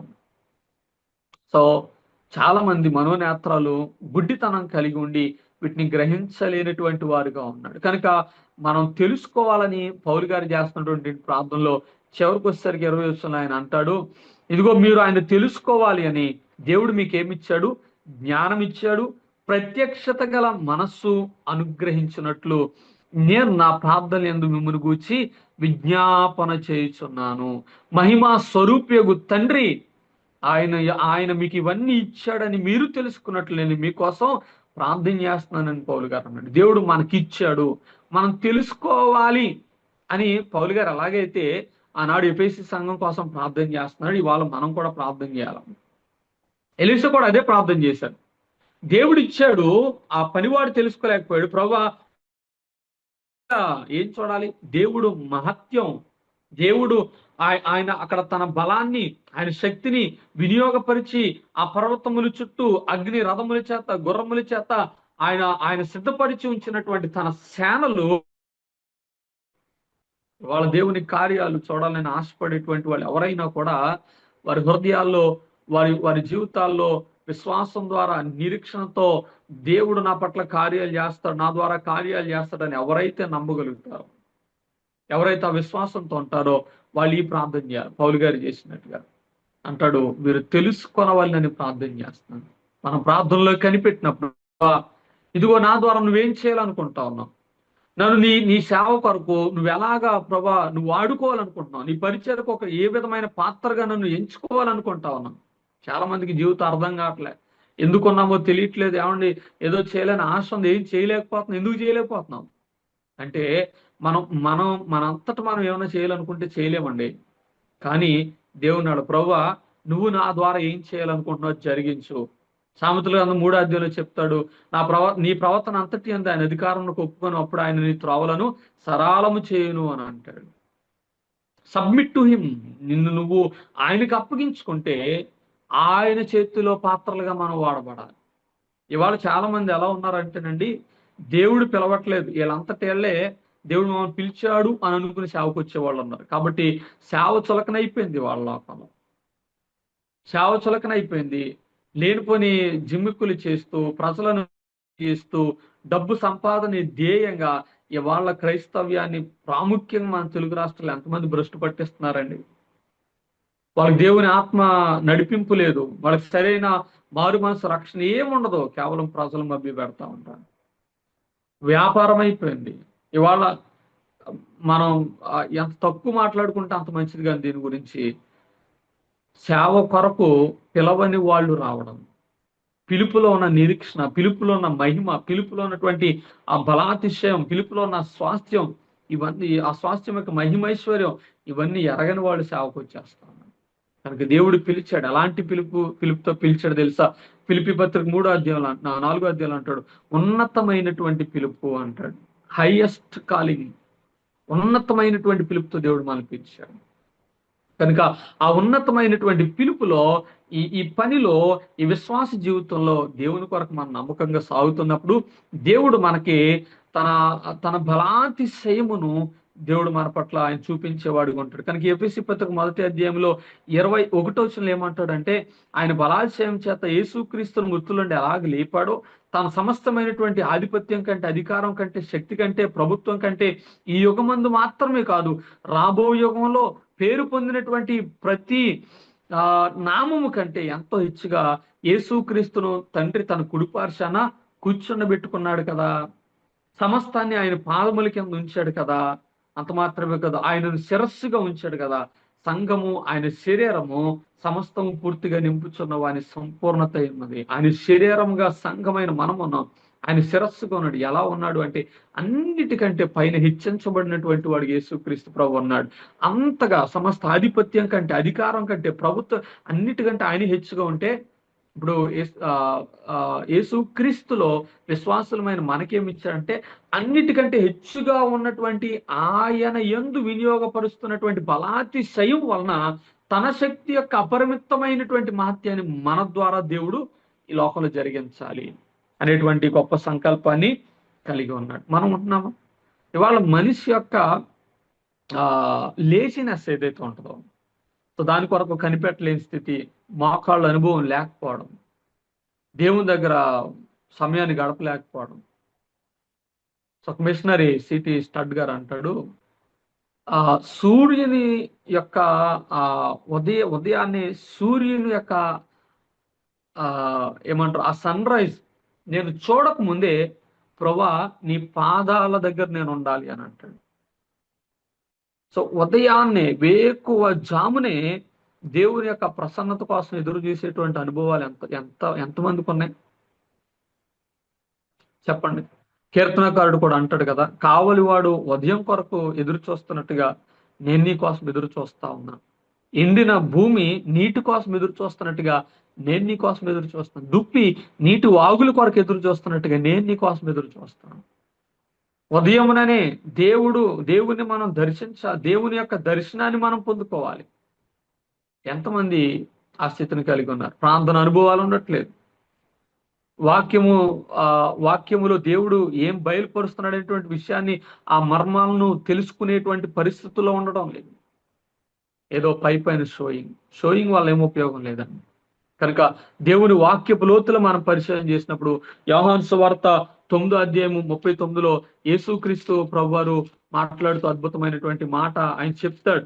అక్కడ ఆయన పుట్టినది మొదలుకున్నటువంటి ఒక గుడ్డివాడిని స్వస్థపరిస్తే అక్కడ ఉన్నటువంటి పరిచయులు వాళ్ళందరూ కూడా ఆయన ప్రశ్నిస్తారు. ఆయన మాత్రమే కాదు, గుడ్డివాడిని అడుగుతారు, నువ్వు నిజంగా గుడ్డోడివేనా? వాళ్ళ తల్లిదండ్రులు అడుగుతారు, వాడు పుట్టినప్పటి నుంచి గుడ్డోడేనండి, వాడికి వయసు వచ్చి కదా, వాడిని అడగండి. వాడిని వచ్చి అడుగుతారు. వాడిని, అవును నేను ఎప్పుడూ చూడలేదు కానీ ఇప్పుడు నేను చూస్తున్నాను. ఎలా చూస్తున్నావు? ఇదిగో నన్ను యేసు ప్రభువే నాకు చూపించాడు. ఆ వ్యక్తి యేసుక్రీస్తు ప్రభు వారి దగ్గరికి వస్తాడు. వచ్చినప్పుడు యేసు ప్రభు వారు అంటాడు, నువ్వు దేవుని కుమారుని విశ్వాసం ఉంచున్నావా అంటే ఆ వ్యక్తి అంటాడు, ఆయన ఎవరు నాకు తెలియదండి అంటాడు. అప్పుడు యేసు ప్రభు వారు అంటాడు, నీతో మాట్లాడుతున్నటువంటి నేనే ఆయనను అని అంటే వెంటనే వాడు అంటాడు, ఇదిగో నీవు ఆయనను చూచున్నావు, నీతో మాట్లాడుచున్నవాడు నేనే అన్నప్పుడు ప్రభువా నేను విశ్వసించున్నానని చెప్పాను. అప్పుడు యేసు, చూడని వారు చూడవలెననియు చూచువారు గుడ్డివారు కావాలనను తీర్పు నిమిత్తం ఈ లోకానికి వచ్చాను అని చెప్తే పరిసయ్యులు అంటారో, నువ్వు మమ్మల్ని గుడ్డోళ్ళు అంటున్నావా అని అడుగుతారు. అప్పుడు యేసుప్రభు వారు ఏమన్నారు తెలుసా? మీరు గుడ్డివారైతే పాపము లేకపోను కానీ మీరు ఇప్పుడు చూచున్నామని చెప్పుకొనిచున్నారు కనుక మీ పాపం నిలుచున్నది అంటాడు. పరిసయ్యులు ఎవరు వీళ్ళు? వాళ్ళు చెప్పుతారే గాని చేయనైనా చెయ్యరు, సున్నము కొట్టిన సమాధులు, పులిసిన పిండి లాంటి వాళ్ళు అని అన్నాడు. వీళ్ళు అలాంటి వారు పైకి చూస్తున్నారు అంటే భౌతికమైన దృష్టి ఉంది, ఆధ్యాత్మిక దృష్టి లేదు. చూడని వారు చూడాలి. ఎవరు ఈ చూడని వారు? ఆధ్యాత్మిక అంధత్వంలో ఉన్నవారు, ఇంకా మారు మనసు లేదు, సువార్త ప్రకాశమానం లేదు, వారు చూడాలి. చూస్తున్నారు, మాకు అన్ని తెలుసు, మేము అన్ని చూస్తాం అనుకునేటువంటి వాళ్ళు ఉన్నారు, వారు చూడలేని వారు. ఇవాళ చాలా మంది దేవుని పేరు చెప్పుకొని బతికేటువంటి వాళ్ళు ఉన్నారు, గొప్పలు చెప్పుకుంటూ ఉంటారు. వాస్తవానికి వాళ్ళేమి గ్రహించలేరు, వాళ్ళకి ఏం తెలియదు. ఇక్కడ అదే చెప్తాడు, పరిసయ్యుల్ని యేసుప్రభు వారు ఏమన్నాడంటే వేషధారులారా అన్నాడు. హిపోక్రైట్స్. వేషధారణ దేవుడు ఎప్పటికీ మెచ్చుకోడు. దానివల్ల మనం పొందుకునేది ఏది కూడా ఉండదు. దాన్ని గుడ్డితనం అన్నాడు. చూడలేని వారు చూడాలి, చూసేవారు గుడితనం. చూసేవారంటే వాళ్ళు నిజంగా చూడగలుగుతున్నారు అని కాదు, కానీ ప్రభు మీరు చూస్తున్నామని మీరు చెప్పుకుంటున్నారు కదా, అంటే మేము గుడ్డోళ్ళం కాదు, మాకు అన్నీ తెలుసు, మాకు యేసు ప్రభు అవసరం లేదు, మాకు మారు మనసు అవసరం లేదు, మాకు స్వస్థత ఏం అవసరం లేదు అనుకునేవి చాలా మంది ఉన్నారు. వాళ్ళ గురించి అంటా ఉన్నాడు. చూడలేని వారు చూడాలి, చూస్తున్నటువంటి వారు గుడ్డివారు అవుతా ఉన్నారు అని యేసుక్రీస్తు ప్రభు వారు మాట్లాడుతూ ఉన్నాడు. కనుక దేవుని యొక్క సంకల్పంలో మనం ఏమై ఉన్నాం? ఆనాడు ఎలీషా యొక్క సేవకుడు చూడలేకపోవడానికి అతని యొక్క అవిశ్వాసం, అతని యొక్క బలహీనత, అతని యొక్క భయము ఎలాగైతే కారణంగా ఉందో, ఇవాళ చాలా మందిలో దేవుడిస్తున్నటువంటి ఎబిలిటీస్, ఆధ్యాత్మికమైనటువంటి సామర్థ్యాలు ఏవైతే ఉంటాయో వాటిని మరుగున పెడతా ఉన్నారు. ఎందుకో తెలుసా? ఇవాళ టైం పాస్ ఎక్కువ అవుతుంది. మొబైల్ ద్వారా కానీ, టీవీల ద్వారా కానీ, ఇంటర్నెట్ ద్వారా కానీ, వాట్సాప్లను, ఫేస్బుక్లను, ఇన్స్టాగ్రామ్లను, యూట్యూబ్స్ అను, వీటి ద్వారా వీఆర్ వేస్టింగ్ అవర్ టైమ్స్. మన సమయాన్ని మనం దుర్వినియోగం చేసుకుంటా ఉన్నాం. తద్వారా దేవునితో సమయాన్ని గడపడం లేదు. ఎలా చూడగలుగుతాం దేవుని కార్యాలని? పేతురు రాసినటువంటి 2వ పత్రిక 1వ అధ్యాయము 8-9 వచనాలు మనం చదివినట్లయితే ఇక్కడ అపోస్తలుడైనటువంటి పేతురు గారు మాట్లాడుతూ అంటాడు, ఇవి మీకు కలిగి విస్తరించిన ఎడల అవి మన ప్రభు అయిన యేసుక్రీస్తుని గురించిన అనుభవ జ్ఞాన విషయంలో మిమ్మల్ని సోమరులైనను నిష్ఫలులైనను కాకుండా చేయను. ఇవి ఎవనికి లేకపోయిన వాడు తన పూర్వపాపములు శుద్ధి కలిగిన సంగతి మర్చిపోయి గుడ్డి లేనివాడును దూరదృష్టి లేనివాడును అగును అంటాడు. ఇక్కడ విశ్వాసికి దేవుడిచ్చినటువంటిది ఏంటో వాటిని ఎలాగున కలిగి ఉండాలో చెప్తాడు. పైన 4 నుండి కూడా ఆయన చెప్తాడు. ఆయన గుణాతిశయమును బట్టి అమూల్యములు అత్యధికములైనటువంటి వాగ్దానాలు దేవుడు మనకి ఇచ్చాడు. అయితే దురాశను అనుసరించడం వలన ఈ లోకంలో భ్రష్టత్వం ఎక్కువైపోయింది. ఈ వాగ్దానాల మూలంగా మీరు ఆ భ్రష్టత్వాన్ని తప్పించుకోవాలి. దేవుని స్వభావంలో పాలివారు అవడానికి దేవుడు మీకు ఆ వాగ్దానాలు ఇచ్చాడు. కాబట్టి మీరు ఏం చేయాలి అని అంటే, మీ మట్టుకు మీరు జాగ్రత్తగా ఉండి విశ్వాసమందు సద్గుణమును, సద్గుణమందు జ్ఞానము, జ్ఞానమునందు ఆశా నిగ్రహము, ఆశా నిగ్రహము సహనమును, సహనం భక్తియు, భక్తి అందు సహోదర ప్రేమ, సహోదర ప్రేమందు దయను అమర్చుకోండి. ఇవి మీకు కలిగిన ఎడల అంటాడు. ఇవి మీలో కలిగి ఉండాలి. ఇఫ్ యూ హ్యావ్ దిస్, ఇవి మీకు కలిగిన ఎడల మన ప్రభు అయిన యేసుక్రీస్తుని గురించిన జ్ఞానంలో ఎదుగుతారు. ఎదిగినప్పుడు సోమరులైనను నిష్ఫలులైనను కాకుండా ఉంటారు. వీడి గురించి శ్రద్ధ ఉందా? ఎన్ని మాటలు చెప్పాడండి అక్కడ. విశ్వాసము, విశ్వాసంలో మంచి గుణం సద్గుణం అంటాడు. ఆ సద్గుణంలో మళ్ళీ ఏమంటాడు? జ్ఞానము అంటాడు. దేవుని గురించి జ్ఞానం. జ్ఞానములో ఆశా నిగ్రహం, ఆశలను అణుచుకోవడం. సో మనల్ని మనం ఈ లోకంలో శరీరంలో కలుగుతున్న ప్రతి విధమైన దురాశల నుండి కూడా మనం అణుచుకోవడం. ఆ తర్వాత ఆశా నిగ్రహమునందు సహనం ఉండాలి, సహనమందు భక్తి ఉండాలి, భక్తిలో సహోదర ప్రేమ ఉండాలి. వీటి కోసం లేదు. ఎదుటివాడిని చూసి వార్చలేం, మనం ఎదగలేము, ఎదుటివాడిని ఎదుగుదలను కూడా వార్చలేనటువంటి స్థితిలో లోకంలో ఉంటాం. ఎవరైతే అలా ఉంటారో వాళ్ళు సామరులుగా ఉంటారంట. దేవుని గురించి జ్ఞానంలో ఎదగరు. దేవుని గురించి జ్ఞానులు ఎవరైతే ఎదుగుతారో వాళ్ళ పై వాటిని కలిగి ఉంటారు అని చెప్తూ 9 అట్లా అన్నాడు.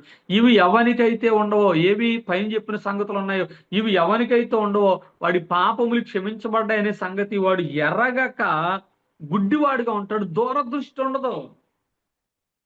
దూరదృష్టి అనే మాట ఇక్కడ ఉపయోగించాడు. దాని అర్థం ఏంటంటే లోతైనటువంటి దృష్టి ఉండదు. అక్కడ ఎలీషా యొక్క సేవకుడి పరిస్థితి చూస్తే అతడు కూడా భౌతికంగా చూడగలుగుతున్నాడు, కానీ ఆ భౌతికంగా సైన్యాన్ని మాత్రం చూస్తున్నాడు, కానీ ఆ సిరియా సైన్యాన్ని మాత్రం చూస్తున్నాడు, కానీ దేవుని యొక్క సైన్యాన్ని చూడలేకపోతున్నాడు. ఆ లోతైన దృష్టి అతనికి లేదు.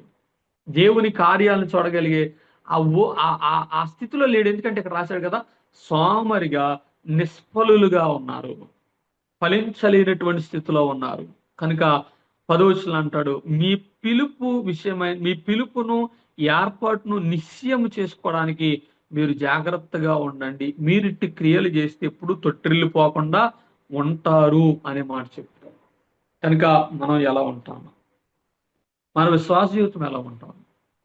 దేవుల్లో స్థిరమైన నిలకడగలిగిన స్థితిలో మనం ఉండి దైవ కార్యములను మనం చూడగలుగుతా ఉన్నామా? దేవుడు జరిగిస్తున్న సౌర కార్యములను మనం గ్రహించగలుగుతా ఉన్నామా? చాలా మంది గ్రహింపు లేనటువంటి వారుగా ఉన్నారు. వారి జీవితాలు ఏముంటుంది అని అంటే దేవుని కూర్చున్నటువంటి అనుభవ జ్ఞానం ఎదగడం లేదు, కానీ లోక జ్ఞానం. ఇవాళ ఏ కొత్త యాప్ వస్తే ఆ యాప్, ఏ కొత్త సోషల్ మీడియా సంబంధించిన వస్తే ప్రతిది అప్డేట్ అండి. ప్రతి దాంట్లో అప్డేట్ అవుతున్నాం.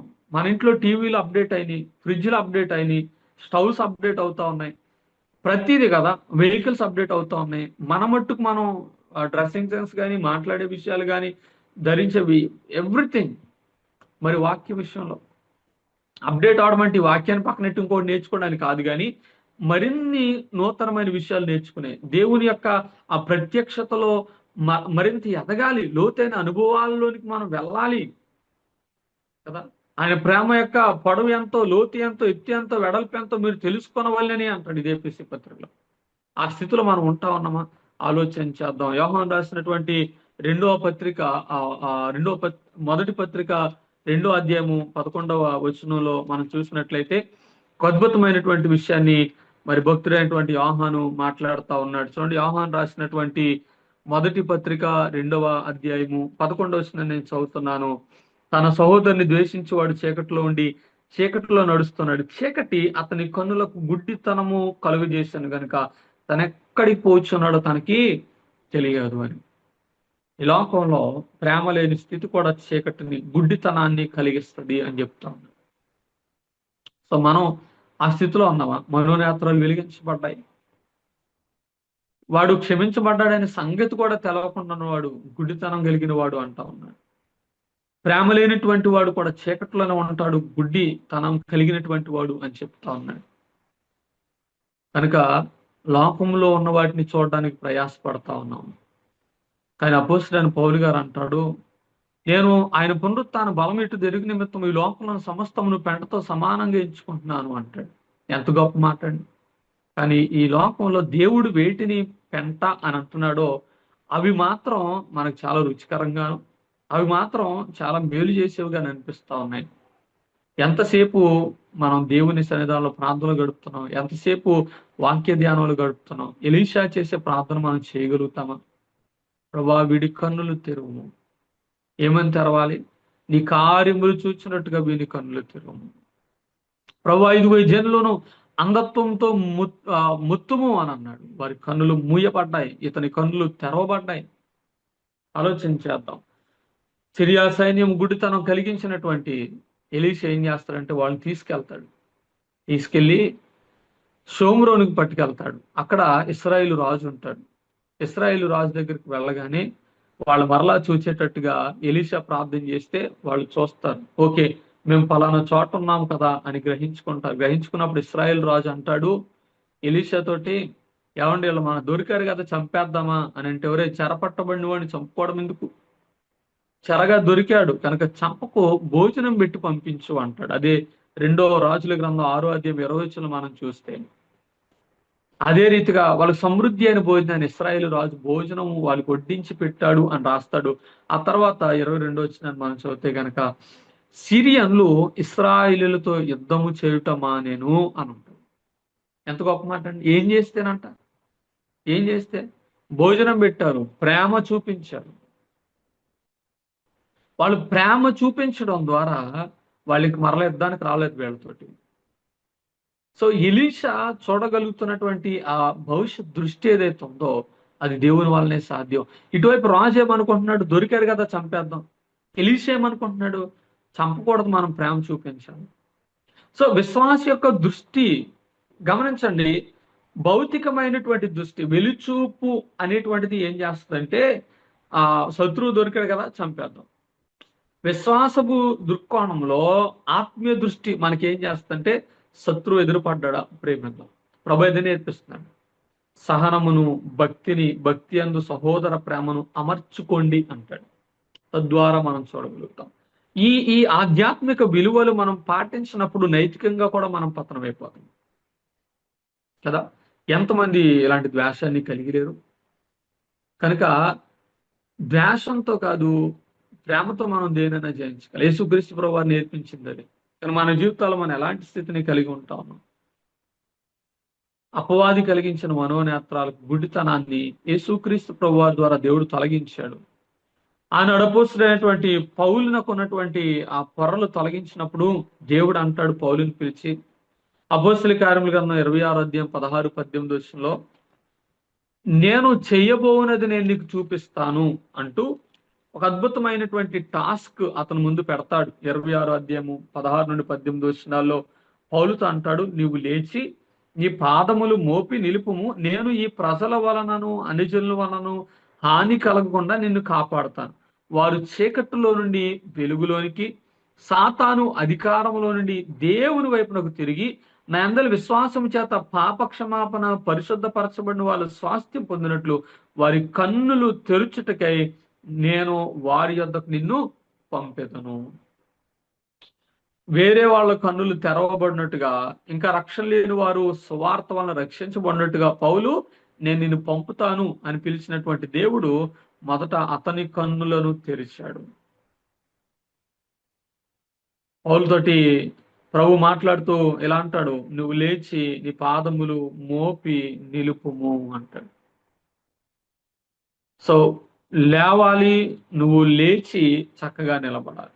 ఏం సూచిస్తా ఉంది? దేవుని కొరకు నిలబడ్డాన్ని సూచిస్తా ఉంది. నీకు కనబడబోయేటువంటి సంగతులు ఏంటో నేను నీకు చూపిస్తానని పౌలుతో ప్రభు చెప్తాను.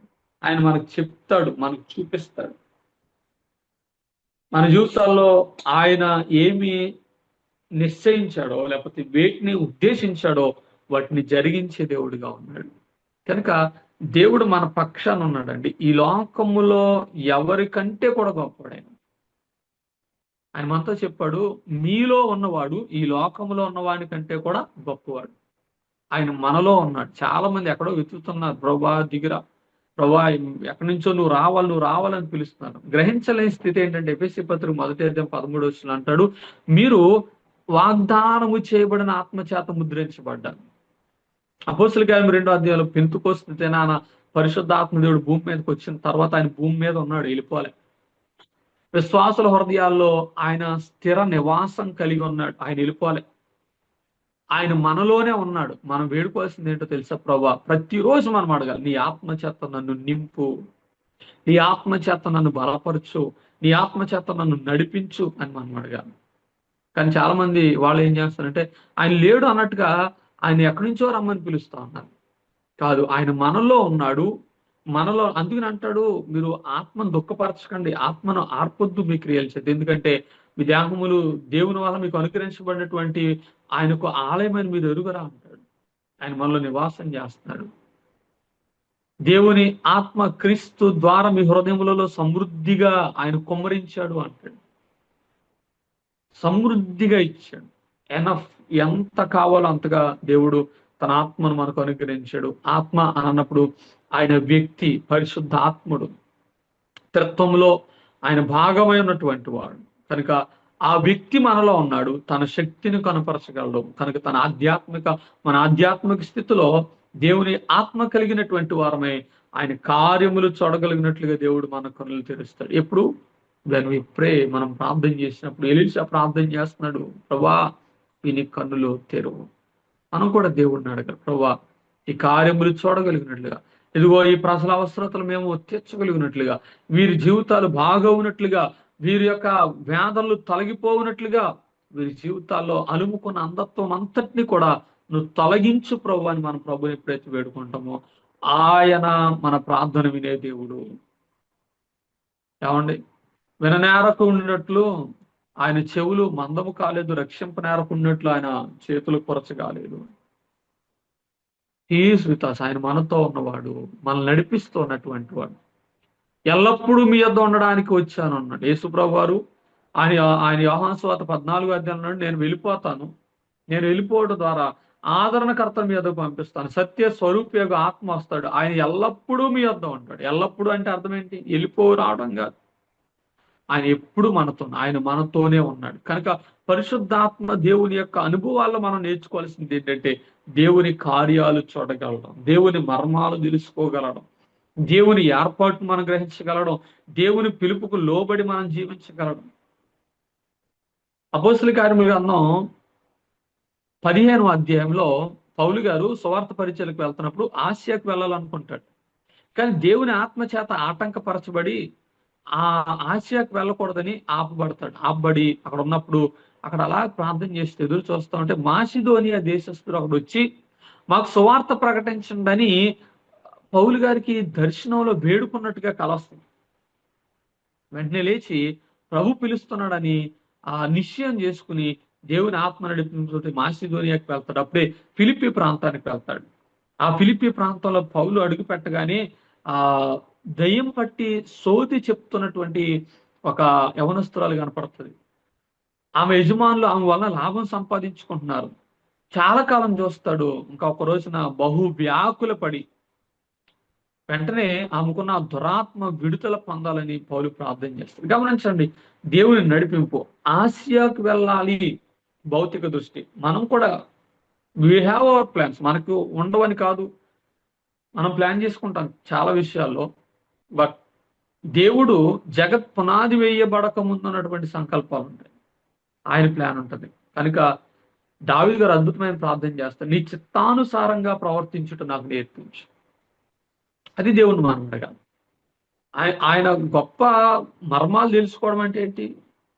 ఇంకా మనం కొత్తగా నేర్చుకునే మర్మాలు ఆయన 66 పుస్తకాల సంపూర్ణ గ్రంథం ఇచ్చాడు. ఆయన ప్రత్యక్షత అంతా మన బయలుపరిచాడు. దీనికి వేరుగా ఏదో మనకు కావాలని కోరుకునే దానికంటే ఆయన చిత్తానుసారం నడిపించడానికి మనం వేడుకోవాలి. ఎప్పుడైతే మనం వేడుకుంటామో, పౌలు గారితో అన్నాడు, నువ్వు మాసిదోనియాకి వెళ్ళాలి. వెళ్ళగానే అక్కడ వెంటనే ఆమెలో ఉన్నటువంటి ఆ దెయ్యం నుండి విడిపిస్తాడు. విడిపించిన వెంటనే అరెస్ట్ అవుతాడు. వాళ్ళు పట్టుకుని కొట్టేసి చెరసాలు వేసేసి కాళ్ళకు బండలు బిగించేసి పౌలుని శీలను బంధించేస్తే అక్కడ దేవుడు విడిచిపెట్టలేదు. వాళ్ళు రాత్రి ప్రార్థన చేస్తారు, పాటలు పాడతారు, చెరసాల పునాదులు అదిరిపోతాయి, సంఖ్యలు తెగిపోతాయి. వెంటనే జైలు అధికారిని, అతని కుటుంబాన్ని రక్షించడానికి దేవుడు ఆ సందర్భాన్ని వాడుకుంటాడు. దానికి ముందు సముద్ర తీరమున లూది అనేటువంటి ఒక స్త్రీని రక్షించడం, ఆమె కుటుంబము రక్షించబడ్డం. ఏమండి, దేవుని దృష్టి, దేవుని ఉద్దేశం అది మన కష్టం. వాస్తవంగా చూస్తే కనుక వాళ్ళు జైలుకి వెళ్ళడం, వాళ్ళు శ్రమ పెట్టడం, అయ్యో ఇది దేవుని చిత్తం కాదేమో. చాలా మంది శ్రమ రాగానే దేవుని చిత్తం కాదు. ఆ తర్వాత ప్రభు అంటాడు యాకోబు పత్రికలో, కొంచెము కాలం మట్టుకు మీకు శ్రమ కలుగును, ఆయనను మీరు ఓర్చుకోవాలి. శ్రమలు రావా? ఏమండి, వాళ్ళు శ్రమలు రావు అని బోధించేవాళ్ళు ఎంతమంది ఎక్కువైపోయారండి. ఒక ఆయన అంటాడు, నీకు కష్టాలు వస్తున్నాయా, నీకు వ్యాధులు వస్తున్నాయా, నీకు వ్యాధులు వస్తున్నాయంటే నువ్వు క్రైస్తవుడు కాదు అంటాడు. అట్లెట్లా? ప్రభు అని చెప్పాడు అలాగా. ఈ లోకములో మీకు శ్రమ కలుగును, నా నామము నిమిత్తం మీరు హింసించబడినప్పుడు అన్నాడు. ఇంకా ఆ మాట తీసేయాల బైబిల్లో. ఆయన నామమును ఎత్తి హింసించబడతాం, శ్రమపరచబడతాం, విశ్వాసమును బట్టి పరీక్షించబడతాం. ఆ పరీక్షలో సాధనలకు నిలిచిందే. అగ్ని చేత సువర్ణం ఎలాగైతే పరీక్షించబడుతుంది, మీ విశ్వాసం కూడా అలా పరీక్షించబడుతుంది. ఆలోచన చేయాలి. ఈ పరీక్షలన్నీ ఎదుర్కొంటున్నప్పుడే ఇక్కడే మన శుద్ధ సువర్ణం వల్ల బయటకు వస్తున్నప్పుడు దేవుడు తన గొప్ప విషయాలు మనం బయలుపరుస్తూ ఉంటాడు. కనుక పౌలు గారు ఎలాగైతే ఆనాడు మాసిదోనియా ప్రాంతం, ఫిలిప్పు, తెస్సలోనికి ప్రాంతాలన్నీ కూడా ఎలాగైతే సువార్తను ఆయన ప్రకటించడానికి దేవుని యొక్క గొప్ప దర్శనం, ఆయన మార్గ నిర్దేశకత్వం అతనికి దేవుడు చూపిస్తూ వచ్చాడు. సో ఇది కాదులే, ఆశ వెళ్ళిపోదాం, ఆల్రెడీ కట్టిన సంఘాలను నిలబెట్టినటువంటి సంఘాలు, విశ్వాసులను వాళ్ళ దగ్గరికి వెళ్ళి మరలా చూద్దాం, ఆయన సంకల్పం. బట్ దేవుని ఉద్దేశం నువ్వు వేరే కొత్త చోటికి వెళ్ళాలి. మన జీవితాల్లో దేవుని ఉద్దేశాలు ఏంటి? కష్టాలు ఆగిపోతున్నామా? వెళ్తే శ్రమలను ఆగిపోతున్నామా? ఇబ్బందులని మనం ముందుకు కదలడం లేదా? సేఫ్ జోన్లో ఉంటా ఉన్నామా? ఆలోచన చేద్దాం, ప్రార్థన చేద్దాం. ఎలీషా సేఫ్ జోన్లో ఉండాలని ఎప్పుడు కోరుకోలేదు. ఎస్, వాళ్ళు వస్తారు యుద్ధానికి, నేనేం చేసుకోవాలి అని ఎలీషా ఏం సిద్ధం చేసుకోలేదు. పనివాడితో నువ్వు కూడా మన ఇశ్రాయేలు రాజుకు ఫోన్ చేయి, లేకపోతే లెటర్ పంపించు, ఆయన కూడా సైన్యం పంపించు, ఇవన్నీ ఏమీ లేవు. దేవుడు నా పక్షాన ఉన్నాడంటే, ప్రభు ఇదిగో నేను చూడగలుగుతున్నాను గొప్ప సహాయాన్ని, వీళ్ళకి కూడా చూసేలా చేయండి. రైట్. కనుక ప్రభు మన జీవితాల్లో అలాగన ఆధ్యాత్మికమైనటువంటి సంగతులను చూడగలిగినట్లుగా తప్పక తన కృపను మనకు అనుగ్రహిస్తాడు. తన యందు విశ్వాసం ఉంచి తనలో నడుచుకుంటున్నటువంటి వారిలో తన బలాతిశయాన్ని వినియోగపరచడానికి, తన మహిమైశ్వర్యం ఏంటో తెలియపరచడానికి ఆయన నిన్న నేడు నిరంతరం ఏకరీతిగా ఉన్న దేవుడు గనక ఆనాడు, అందుకనే యాకోబు పత్రికలో అంటాడు కదా, ఏలియా మనలాంటి స్వభావం గల మనుషుడే. ఏలియా ప్రార్థన చేస్తే వర్షం వచ్చింది, వర్షం పోద్దని ప్రార్థన చేస్తే వర్షం ఆగిపోయింది. ఎలీషా చూడాలని ప్రార్థన చేస్తే చూశాడు, చూడొద్దని ప్రార్థన చేస్తే వీళ్ళకి అంధత్వం కలిగింది.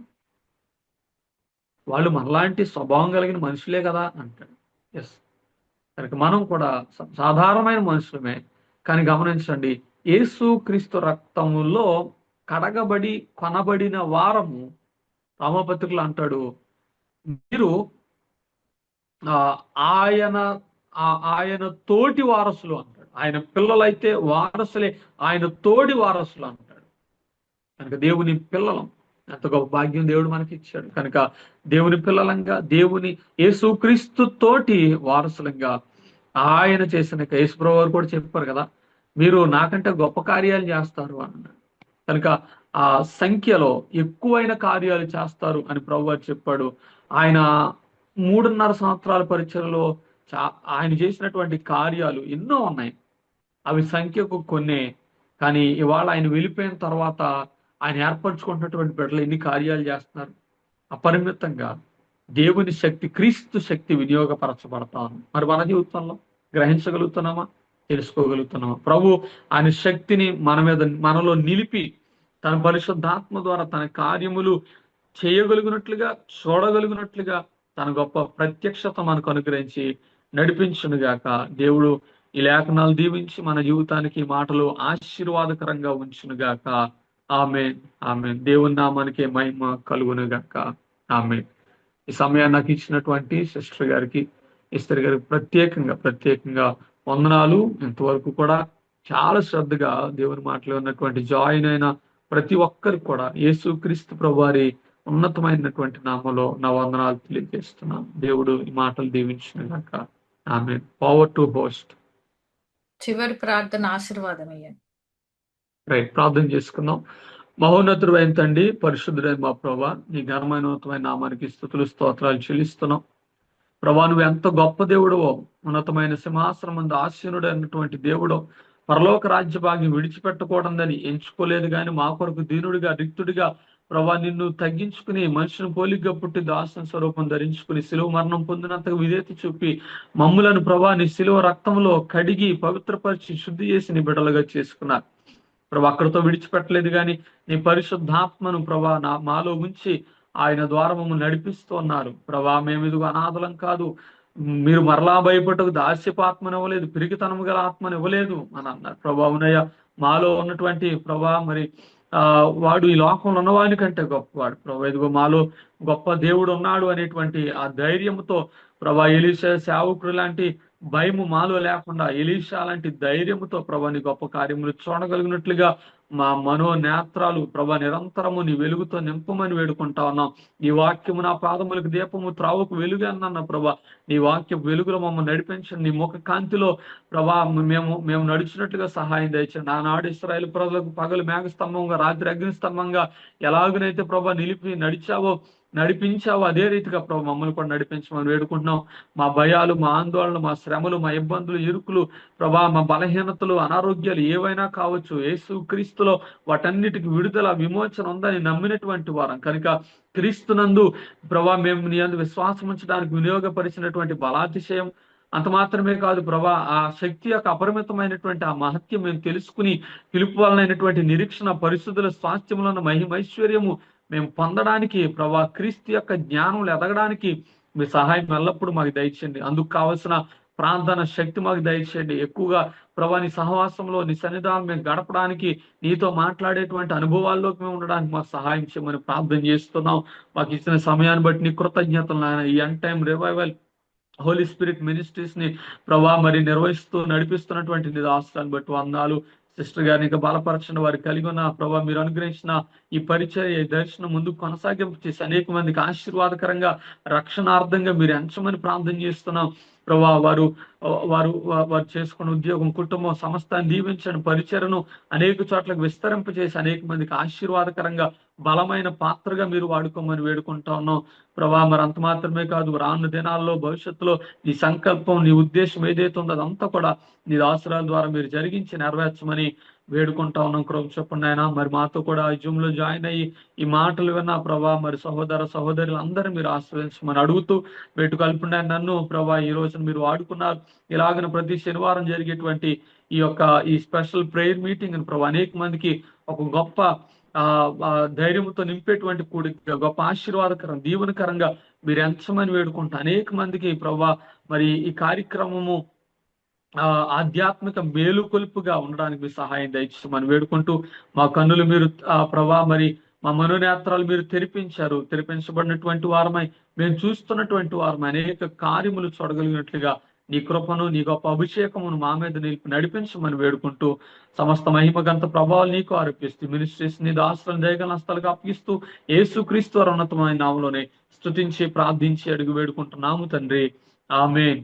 ఇప్పుడు మన తండ్రి అయిన దేవుని ప్రేమ, ఆయన కుమారుడైన యేసుక్రీస్తు వారి కృప, పరిశుద్ధాత్మ దేవుని యొక్క అన్యోన్య సహవాసము, నిత్యమైన కాపుదల, నడిపింపు, సహాయము ఇక్కడ ఈ జూమ్ మీటింగ్ లో ఉన్నటువంటి మనకును, ఈ end time revival Holy Spirit ministries నిర్వహిస్తున్నటువంటి ప్రభా నీ ప్రియుల ఆశ్రాలు సిస్టర్ గారికి, వారి కుటుంబానికి, అలాగనే ప్రభా సర్వలోక పరిశుద్ధులకు నీ పరిచయ సమస్తమునకు ఇప్పుడు ఎల్లప్పుడు సదా తోడేండి నడిపించును గాక.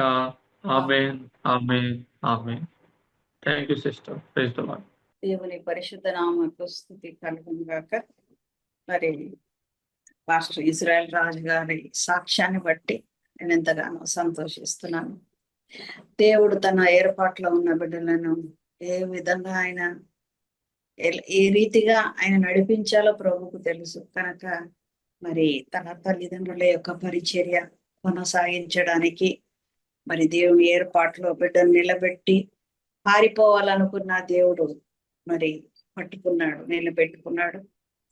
తన సాక్ష్యాన్ని బట్టి నేను ఎంతగానో సంతోషిస్తున్నాను, తన చేయించిన పరిచర్యను బట్టి. అదే విధంగా నిజంగా ఆత్మీయంగా కూడా ఎన్నో విషయాలు దేవుడు మనతో మాట్లాడి ఉంటున్నాడు. తన కుమారుణ్ణి వాడుకున్నందుకు దేవుని స్తుతిస్తున్నాను. కనుక ఈ దినాల మనకు కావాల్సింది మరి మన భౌతిక నేత్రాలతో మనం ఉంటే ఏమీ చూడలేము. దేవుని మహిమ ఎటువంటిదో, మరి ఆయన పిలుపు ఏంటిదో, మరి మన మనోనేత్రాలు వెలిగింపబడాలి, తెరవబడాలి. అప్పుడే దేవుని కార్యాలు మనం చూస్తాము. మరి ఆయన మనల్ని పిలిచిన పిలుపు వల్లనైనా నిరీక్షణ ఎట్టిదో, పరిశుద్ధులలో ఆయన స్వాస్థ్యం యొక్క మహిమైశ్వర్యం ఎట్టుదో, ఆయన క్రీస్తునందు వినియోగపరిచిన బలాతిశయము మరి ఎలాంటిదో, దేవుని మహిమ, శక్తి, ప్రభావము, పిలుపును, ఏర్పాటును మనం తెలుసుకోవాలంటే మన మనోనేత్రాలు తెరవబడాలి. కనుక మనం భౌతికమైన నేత్రాలతో ఏమి చూడలేము, ఏమి దేవుని యొక్క మహిమను చూడలేము. ఆయన యొక్క శక్తి, ప్రభావమును, మహిమను, మరి ఆయన నిరీక్షణ ఆయన యొక్క నిరీక్షణ ఎట్టిదో మరి మనం గ్రహించాలంటే మన మనోనేత్రాలు తెరవబడాలి.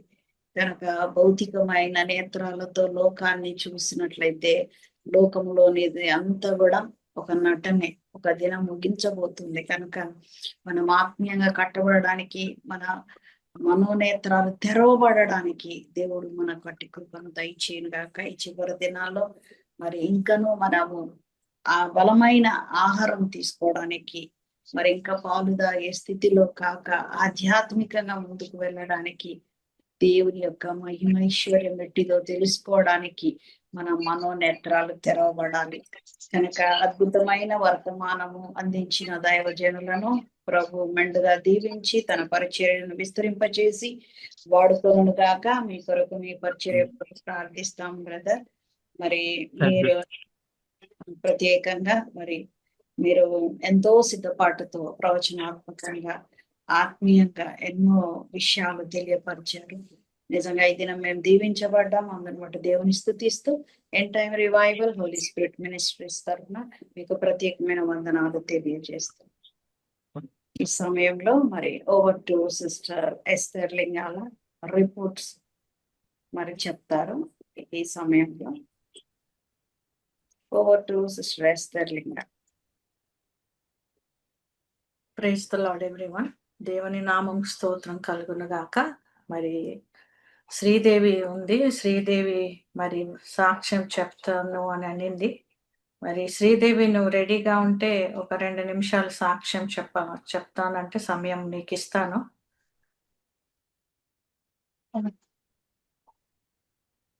ఓకే.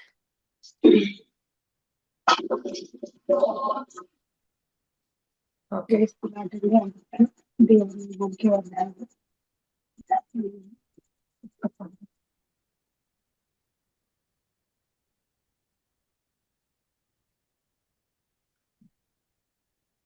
నామానికి వాళ్ళు అయితే నాకు 8 నెలలకు డేట్ రాలేదండి.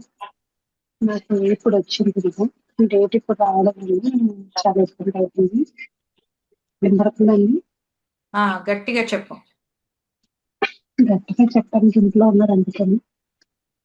అయితే డేట్ వచ్చి 8 నెలలు అయిందండి. నాకు ఇప్పుడు డేట్ వచ్చింది. మొన్న డేట్ వస్తే ఎక్కువగా అవుతుంది. అయితే అప్పుడు నేను ఏం చేశానంటే సిస్టర్కి ఫోన్ చేసి, వేరే అనుకున్న సిస్టర్ ఎలాగా ప్రార్థన చేయాలి నాకు ఎక్కువ అవ్వకుండా చెప్పేసానంటే సరే అని ప్రార్థన చేశాను.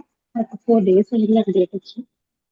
సిస్టర్ ప్రార్థన చేసిన మరుసటి రోజుకి నాకు డేట్ ఆగిపోయింది.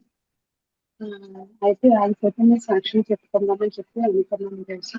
అనుకునేసరికి మార్నింగ్ మళ్ళీ నాకు కనబడింది. కనబడేసరికి మళ్ళీ ఒకటే అనుకున్నాను, సాక్ష్యం చెప్పుకుందాము అని చెప్పేసి అనుకుంటే మళ్ళీ కనబడేసరికి నాకు ఇది సాతానుగాడు ఇదని చెప్పేసి అనుకుని దేవుని ఒకటే ప్రార్థన చేసుకుని కూడా నేను కనపరచుకోవడానికి నేను అనుకుంటున్నాను. సిస్టర్ ప్రార్థన చేసింది నేను బాగా నమ్ముతున్నాను తండ్రి. నువ్వు స్వస్థపరచాలని నేను విశ్వసిస్తున్నాను, నేను నమ్ముతున్నాను కదా అని చెప్పేసి అని దేవుడిని భారం వేసుకున్నాను. సిస్టర్ కూడా చెప్పారు, సిస్టర్ ప్రార్థన చేశారు. ఇప్పుడు నాకు ఏమి ఇబ్బంది ఏమీ లేదు, అంతా ఆయాల్సింది. మరి దేవుడి గొప్ప సాక్ష్యం, నిజంగా చిన్న సాక్ష్యం దేవుడిచ్చినాక, ఎందుకంటే నాకు 8 నెలలకి అవ్వలేదు. నాకు ఇప్పుడు వచ్చిందంటే చాలా ఇబ్బంది అవుతుంది, కానీ 4 days కి నాకు ఏమి లేకుండా అయిపోతుంటే నిజంగా సృష్టి చేసిన ప్రార్థన దేవుడు ఆలకించి దేవుడు గొప్ప ప్రార్థన జీవితంలో చేశారు. చాలా ఆనందంగా ఈ చిన్న సాక్ష్యం దేవుడు గురించి.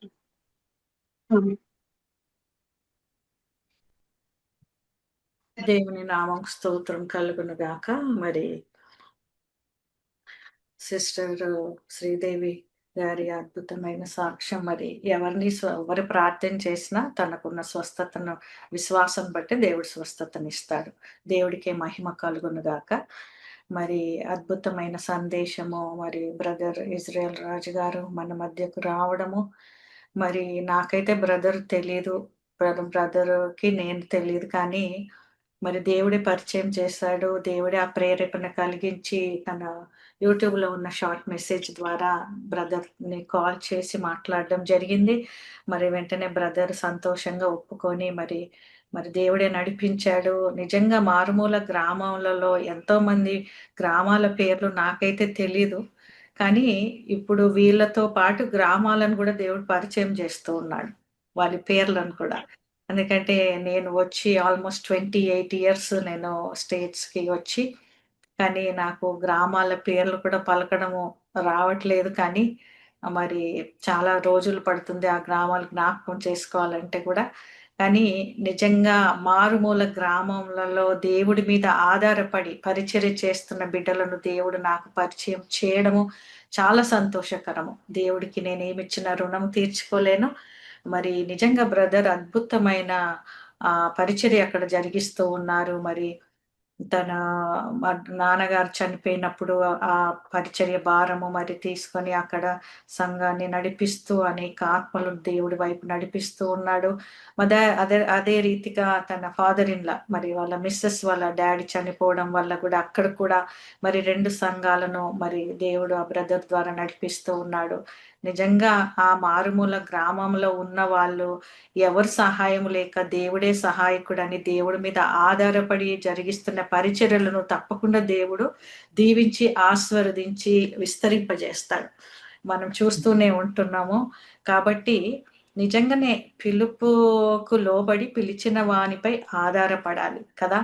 నిజమే, దేవుడు పిలిచాడు, దేవుడి చిత్తము, దేవుడి పిలుపు ఉంది అనుకొని మళ్ళా పిలిచిన వానిపై ఆధారపడకుండా మనుషుల వైపు చూస్తూ మనుషుల వైపు ఆధారపడడం అంటే మనం పిలిచిన వాడు ఎవడని మనమే ప్రశ్నించుకోవాలి. మనల్ని పిలిచిన వాడే కదా మనల్ని పోషిస్తాడు, మనకు సహాయకుడుగా ఉంటాడని మనము ఆయన పిలుపుకు లోబడి మరి పిలిచిన వానిపై ఆధారపడడం నేర్చుకోవాలి. నిజంగానే ఇప్పుడు భార్య రక్షణ పొందితే మరి భార్యకు మరి సహాయకరంగా తనే భర్తను పిలుచుకోవడం జరుగుతుంది చాలా విషయాలలో. నువ్వు ఉద్యోగం వదిలేసే పరిచర్య చేద్దామని. అట్లనే భర్త రక్షణ పొందితే భార్యను కూడా సహకరించమని నువ్వు వదిలేసి సేవ చేస్తాం. కానీ మనుషులు కాదు. మరి దేవుడి పిలుపులో ఈ భార్య భర్తల సంబంధము అలా ఉండదు. ఎవరి పిలుపు వారికే.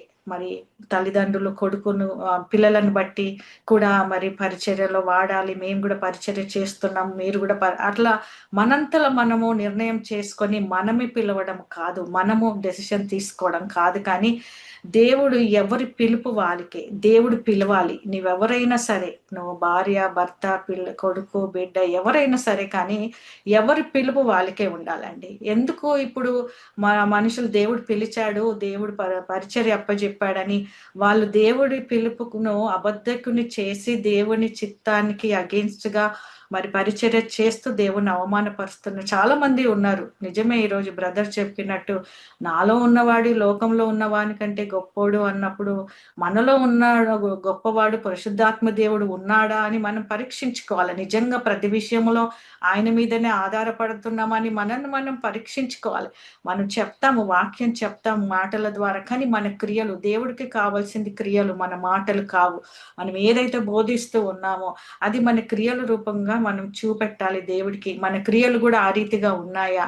మనం ఊరికే వాక్యం బోధిస్తూ ఉన్నామా? మన క్రియలను బట్టి మనకు తీర్పు తీర్చబడుతుంది. క్రియలను బట్టి మరి మనం పరలోకం వెళ్తామా, నరకానికి వెళ్తామా? కాబట్టి మన క్రియలు మనం పరీక్షించుకోవాలి, సరి చేసుకోవాలి. మరి నిజమే బ్రదర్ చెప్పినట్టు వీఆర్ అప్డేటింగ్ ఇన్ ఎవ్రీథింగ్. అంటే వరల్డ్లీ థింగ్స్ లో ప్రతిదీ కూడా అప్డేట్ చేసుకుంటున్నాం, కానీ మన ఆత్మీయ జీవితంలో మనం ఎంతవరకు అప్డేట్ చేసుకుంటున్నాం? ఆయన అభిషేకంలో, ఆయన వాక్యంలో, ప్రార్థనలో, ఇదంతా కూడా మనం పరీక్షించుకుంటే మనం సిగ్గుపడాల్సిందే. నిజంగా ఏది లేటెస్ట్ వస్తే దాన్ని అప్డేట్ చేసుకొని మనం లోకానికి గొప్పగా చూపెట్టుకుంటున్నాం, కానీ నిజంగా మన ఆత్మీయ స్థితిలో మనం ఎంత అప్డేట్ చేసుకొని ఉన్నాము, మనం ఎంత మరి ఇంకా ఎదుగుదలకు దేవుడి దగ్గర మొరపెడుతూ ఉన్నాము, మనం పరీక్షించుకోవాలా. మరి దేవుడు ఈ పరిచర్యలో ఎంతో మందిని తీసుకొని వచ్చి మరి మంచి సాక్ష్యాలు, వాక్యాలు మనకు అందిస్తున్నప్పుడు మన ఆత్మీయ జీవితంలో ఇప్పటికి 4 years, మొన్న August 25th మన మందిరం కట్టించి 1 year కూడా అయింది. మరి దేవుడికి మహిమ కలుగును గాక. మరి దేవుడు ఇంతమందిని over 100 pastors we invited so far, కానీ దేవుడు ఇంతమందిని తీసుకొచ్చి ఎంతమంది ద్వారా మన వాక్యాలు వింటూ ఉన్నాము. మరి వాక్యాలు మరి విని ఎంతవరకు మన జీవితాలు, మన మనసులను మార్చుకున్నామని మనం పరీక్షించుకోవాలి. ఇది ఒక రొటీన్ గా, నామకార్థంగా జరిగే మీటింగ్ అని మనం అటెండ్ అవుతున్నామని కాదు. మనం నిజంగా దేవుని బట్టి, దేవుని ప్రేమను బట్టి అటెండ్ అయ్యి వాక్యాన్ని విని వాక్యానుసారంగా నడుచుకున్నప్పుడే ఈ అటెండెన్స్ మనం దేవుని యొక్క అక్కడ ఉన్న రికార్డ్ లో దేవుడు మనల్ని ప్రెజెంట్ గా మనల్ని మార్క్ చేస్తాడు. ఎందుకంటే మనం ఇక్కడ ఏదో మనము ఎవరి గురించో రావడం కాదు, దేవుని బట్టి రావడం, దేవుని ప్రేమను బట్టి మనం రావడము, దేవుడు వాక్యం వినాలనే ఆసక్తితో రావడము, ఇదే దేవుడు లెక్క చేస్తాడండి. కానీ ఎవరినో పట్టి మనం ఈ మందిరానికి రావడము, ఈ మీటింగ్కి రావడం అని కాదు, కానీ దేవుడి మీద ప్రేమను బట్టి మనం రావాలి. ఎవరి మీద, మనుషుల మీద ప్రేమను కాదు, మనుషులు ఏమనుకుంటారని కాదు, కానీ దేవుడి మీద ఉన్న ప్రేమను బట్టి మనం దేవుడి సన్నిధికి పరిగెత్తుకొని వచ్చినప్పుడే దేవుడి కార్యాలు జరిగిస్తాడు. నిజంగా అద్భుతమైన సందేశము. మరి చాలా మంది ఈ రోజు అటెండ్ కాలేదు. 2 గ్రామాలే అటెండ్ అయినా, ఇంకొక గ్రామం మరియు నెట్వర్క్ వల్ల అటెండ్ కాలేదు, కానీ మరి వచ్చే వారం తప్పకుండా వాళ్ళు అటెండ్ అవుతారు. మీరందరూ ప్రార్థన చేయండి. మరి ఈ యొక్క లింక్ కూడా మీరు షేర్ చేయండి. మరి ఈ లింక్ మరి ఈ యొక్క మీటింగ్ రికార్డ్ అయినప్పుడు యూట్యూబ్ లో అప్లోడ్ అవుతుంది. నేను తప్పకుండా గ్రూప్ లో షేర్ చేస్తాను. ఎంతమంది వాక్యాన్ని మిస్ అయ్యారో మీరు, ఇది కూడా ఒక పరిచర్య అండి, వారికి షేర్ చేయండి. ఇది నేను ఓన్లీ చాలా లైకులు రావాలి, సబ్స్క్రైబర్స్ అని నేను ఆ ఉద్దేశంతో చెప్పట్లేదు, కానీ ఈ వాక్యాన్ని ఎంతమంది మరి వినలేకపోయారో వారి వాక్యం ద్వారా ఆత్మీయంగా బలపరచబడాలనే ఉద్దేశంతో నేను చెప్తూ ఉన్నాను. మీరు, ఇది ఎవరితో పరిచర్య అని కాదు, ఇది దేవుడి పరిచర్య. It's not Esther Rani Lingala పరిచర్య, ఇది దేవుని పరిచర్య అండి. ఈ దేవుడి End Time revival Holy Spirit Ministries అంటే ఇది దేవుడి పరిచర్య. దేవుడు కాపరిగా ఉండి నడిపిస్తూ ఉన్నాడు. కాబట్టి మీరందరూ కూడా, మనమందరం ఎప్పుడైతే మన తండ్రి పరిచర్యను నమ్మకంగా, యథార్థంగా, ఐక్యతతో, సమాధానంతో, ప్రేమతో జరిగిస్తేనే దేవుడి కార్యాలు జరిగించబడతాయి. మీరు కూడా మరి పాలిభాగస్తులు కావాలి. ఏదో మరి నా సిస్టర్ ఎవరినో పిలుస్తా ఉన్నారు, మేము పోయి అటెండ్ అవుతాము, ఈజీ కంఫర్ట్, ఈజీ లైఫ్ చూసుకోవడం కాదు. ఈ పరిచర్యలో నేను కూడా పాలు పొందుకుంటా, ఈ పరిచర్యలో నేను కూడా ప్రయాసపడతా దేవుని కొరకు. మీరు కూడా అలాంటి ప్రయాస కలిగి మరి దేవుడి సన్నిధిలో పాల్గొంటే దేవుని ఆశీర్వాదాలు పొందుకుంటారండి. ప్రార్థన చేయండి. తప్పకుండా దేవుడు నమ్మదగిన దేవుడు. ఇంతవరకు ఇప్పుడు 5th year కాబట్టి దేవుడే నడిపిస్తూ ఉన్నాడు. మీ ప్రార్థన సహకారంతో మరి దేవుడు మరి మిమ్మల్ని ప్రేరేపిస్తూ మరి ఈ పరిచర్యకు మీ ప్రార్థన సహకారంతో దేవుడు నడిపిస్తున్నాడు. అందరిని బట్టి దేవుని స్తుతిస్తూ ఉన్నాను. మరి నిజంగా మరి ఒక్కసారి బ్రదర్ ఇజ్రాయెల్ రాజు గారికి ఈ మినిస్ట్రీ తరపున ప్రత్యేక వందనాలు. మరి దేవుడు మీ పరిచర్యను దీవించి ఆశీర్వదించును గాక. Thank you so much brother. మరి ఆరాధనలో నడిపించిన సిస్టర్ ఏంజలా వినోద్ గారికి కూడా ప్రత్యేక వందనాలు. మరి అనారోగ్యంగా ఉన్నా కానీ దేవుని మహిమ కొరకు పాడినప్పుడు చాలా అద్భుతంగా దేవుడు నడిపించాడు. ఆరాధనలో దేవుడు ఆ బిడ్డకు మంచి ఆరోగ్యం నుంచి ఇంకా పరిచర్యలో గొప్పగా వాడుకోవాలని మనం ప్రార్థన చేస్తామండి. Thank you so much. మీ అందరికి జాయిన్ అయిన ప్రతి ఒక్కరికి ప్రత్యేక వందనాలు. విజ్ఞాపనలో పాల్గొన్న ప్రతి బిడ్డను కూడా దేవుడు దీవించి ఆశీర్వదించును గాక. Thank you so much once again. God bless you all. We will end this meeting right now.